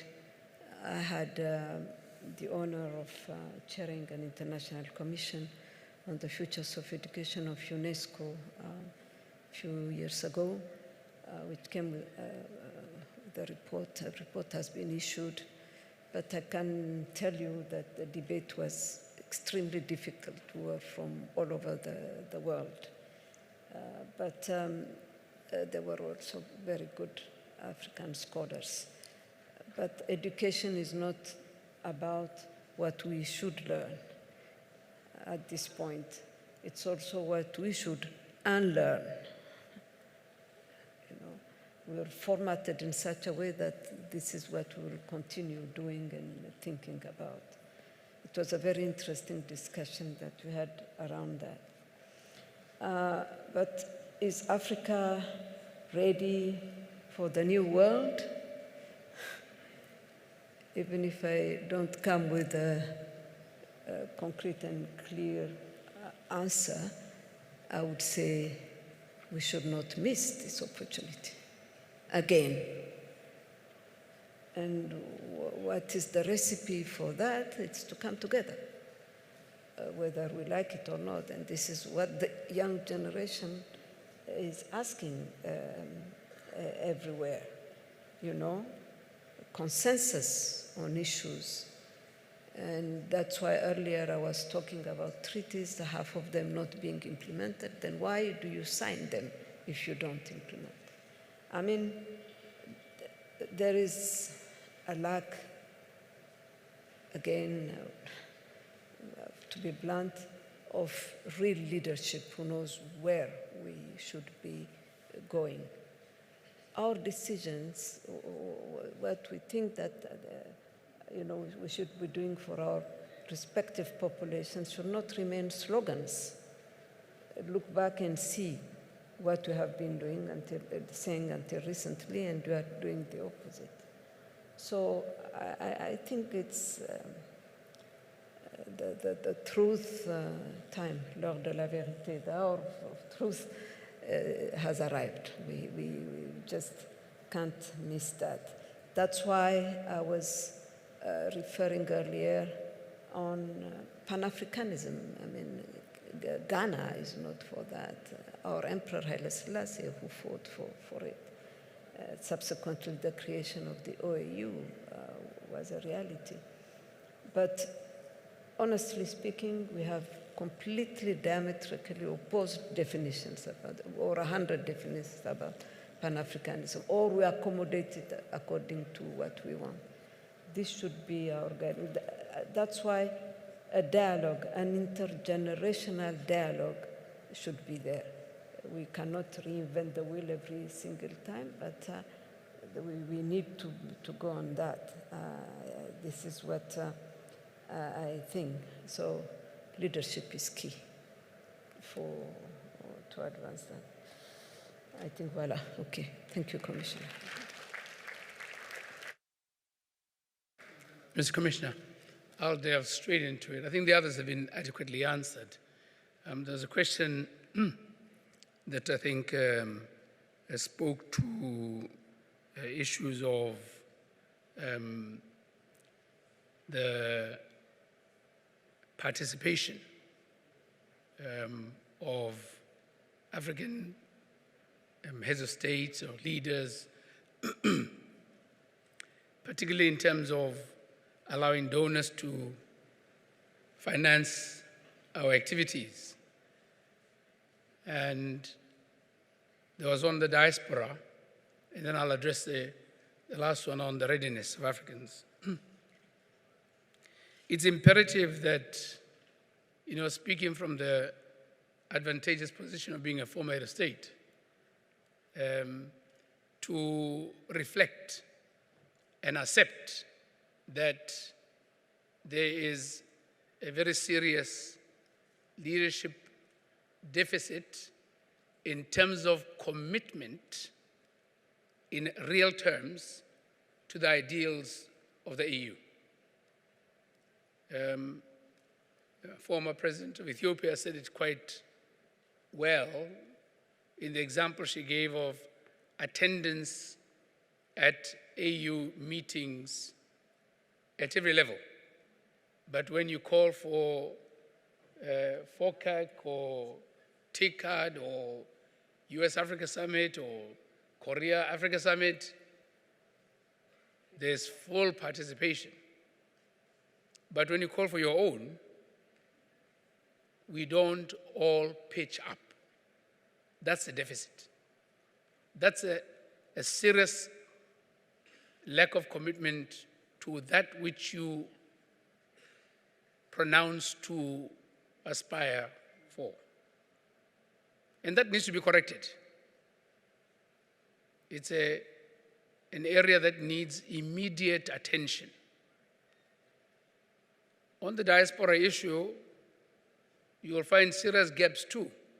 Many a times, many nation states would find voice for the diaspora or engage with them through bilateral diplomatic interactions, and to some extent through the organizational relations, CARICOM, for instance, with AU, but those are far in between in their occurrence and not as impactful. And because both organizations are member state driven, part of the intentions ought to be to ensure we solidify relations between all these members and set in place standards by which you can measure them. And then there's a financial contribution one. Much like the attendance one, quite frankly, there are many, many states that tend to come up to speed with their subscriptions when a critical vote is to be held.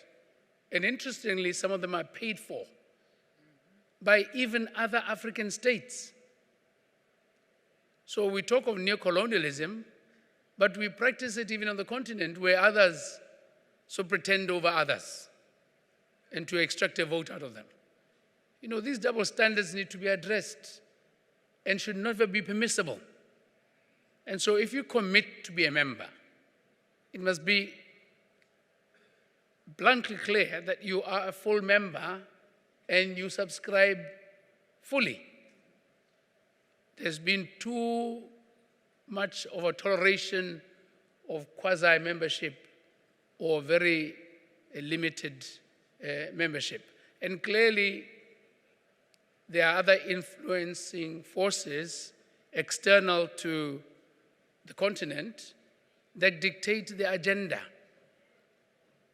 It comes to the question now of whether Africa is ready for the new world. Well, let's put that one aside for a moment and ask yourself, is the new world ready for Africa? By jolly golly, well, it is. The world is ready for Africa. And they are so ready for Africa, they're gobbling up Africa. You have no choice, Africa. You better get ready. And I would hazard to suggest that we are not ready until we can deal with these forces that come perilously around us. And clearly integration ought to be rethought while we do it and what our priorities are. So I urge that we all, in our different space of influence, ensure that we are ready. Thank you. Your Excellency, the Moderator, I ask humbly that we make an exception for one of our students who's joining us with a question. She's a woman. Please, a round of applause for her too.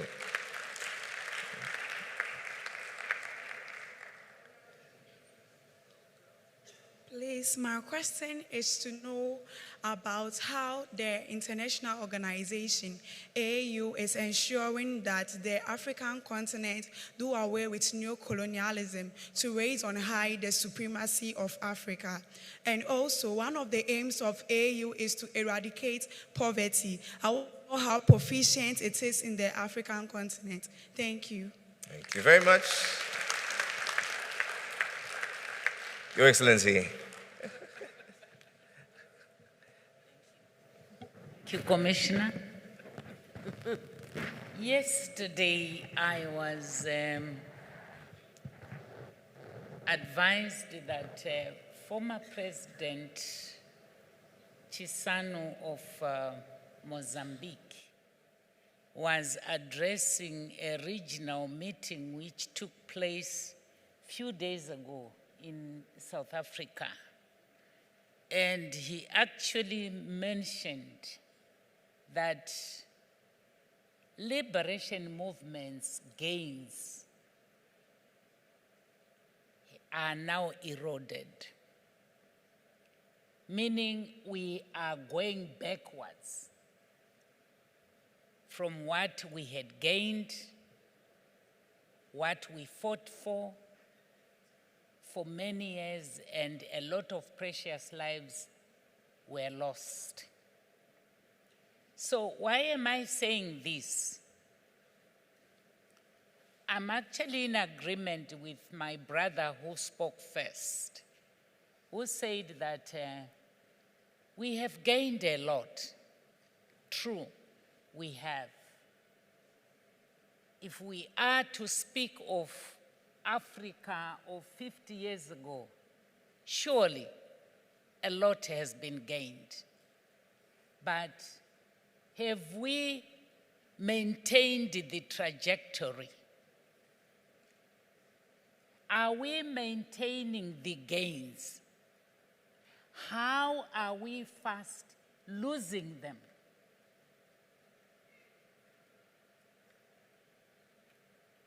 I was 18 when I joined the struggle.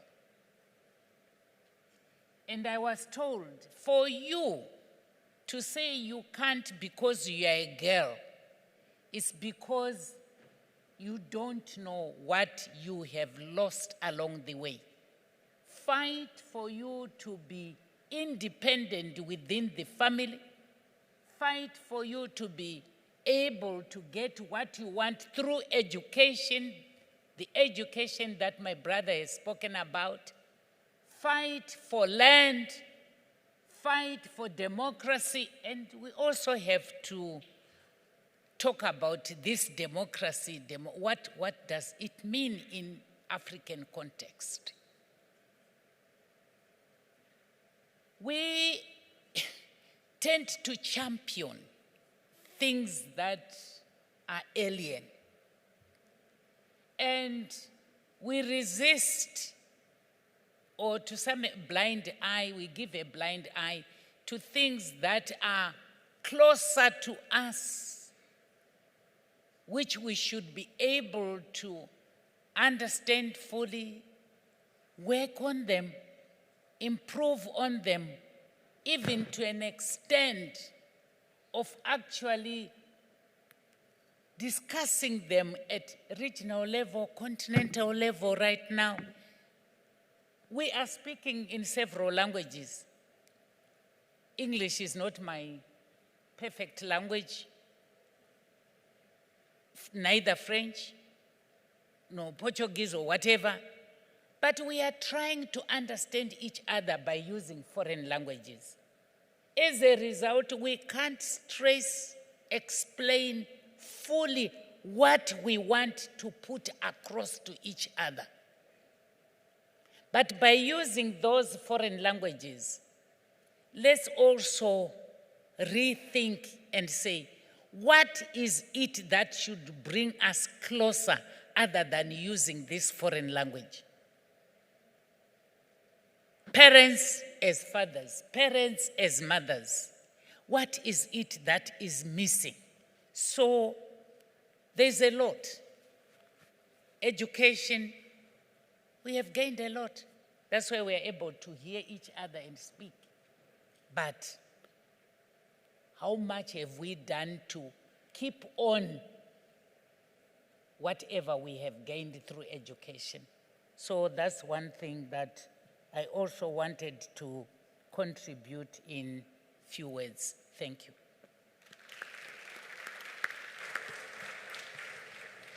Excellencies, another round of applause for this wonderful panel. I will not do a summary, but I will leave you with some insights based on the leaders' panel discussion.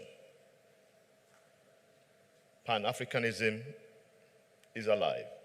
Consensus and resilience at all levels will be great for the agenda we promote.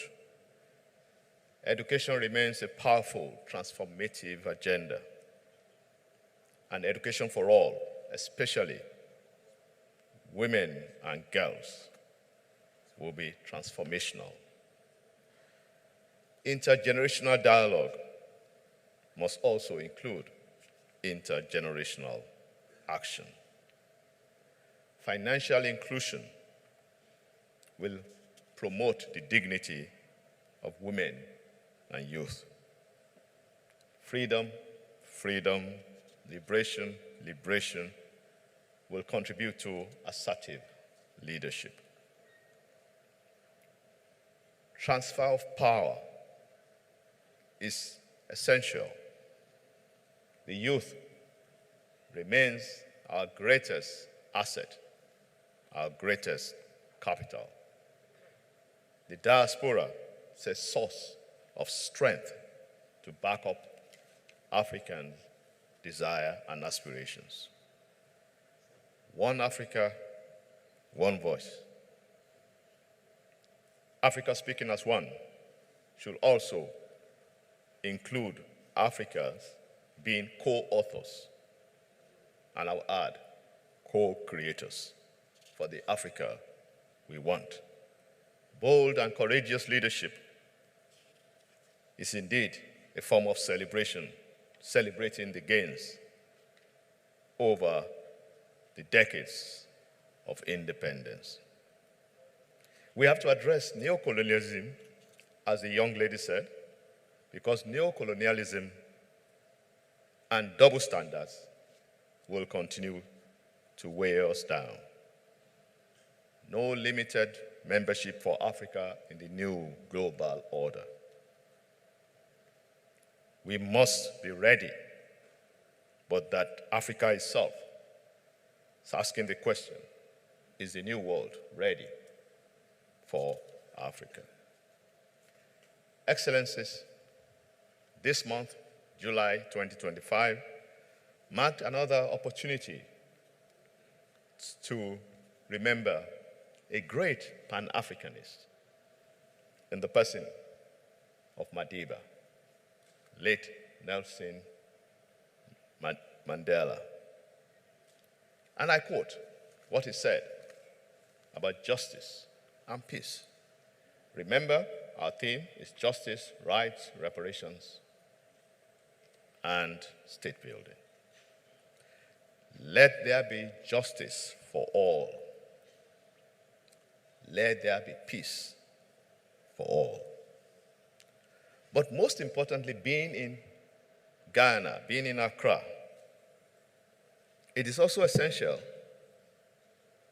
to remind ourselves of the great words of that Pan-Africanist, Kwame Nkrumah, the first president of the Republic of Ghana.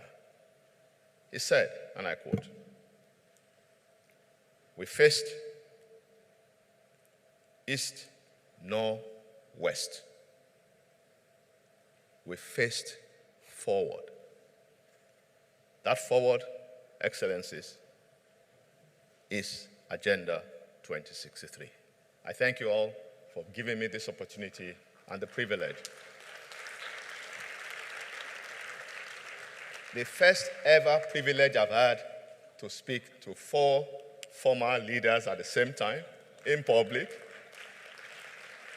and a great young woman all together. I thank you so much, Excellencies, and we'll have a group photograph for history, and we hope to see you again in the next sessions. I thank you.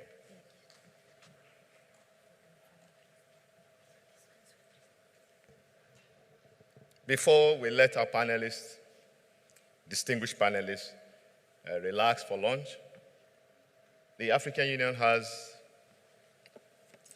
token gifts for this memorable day.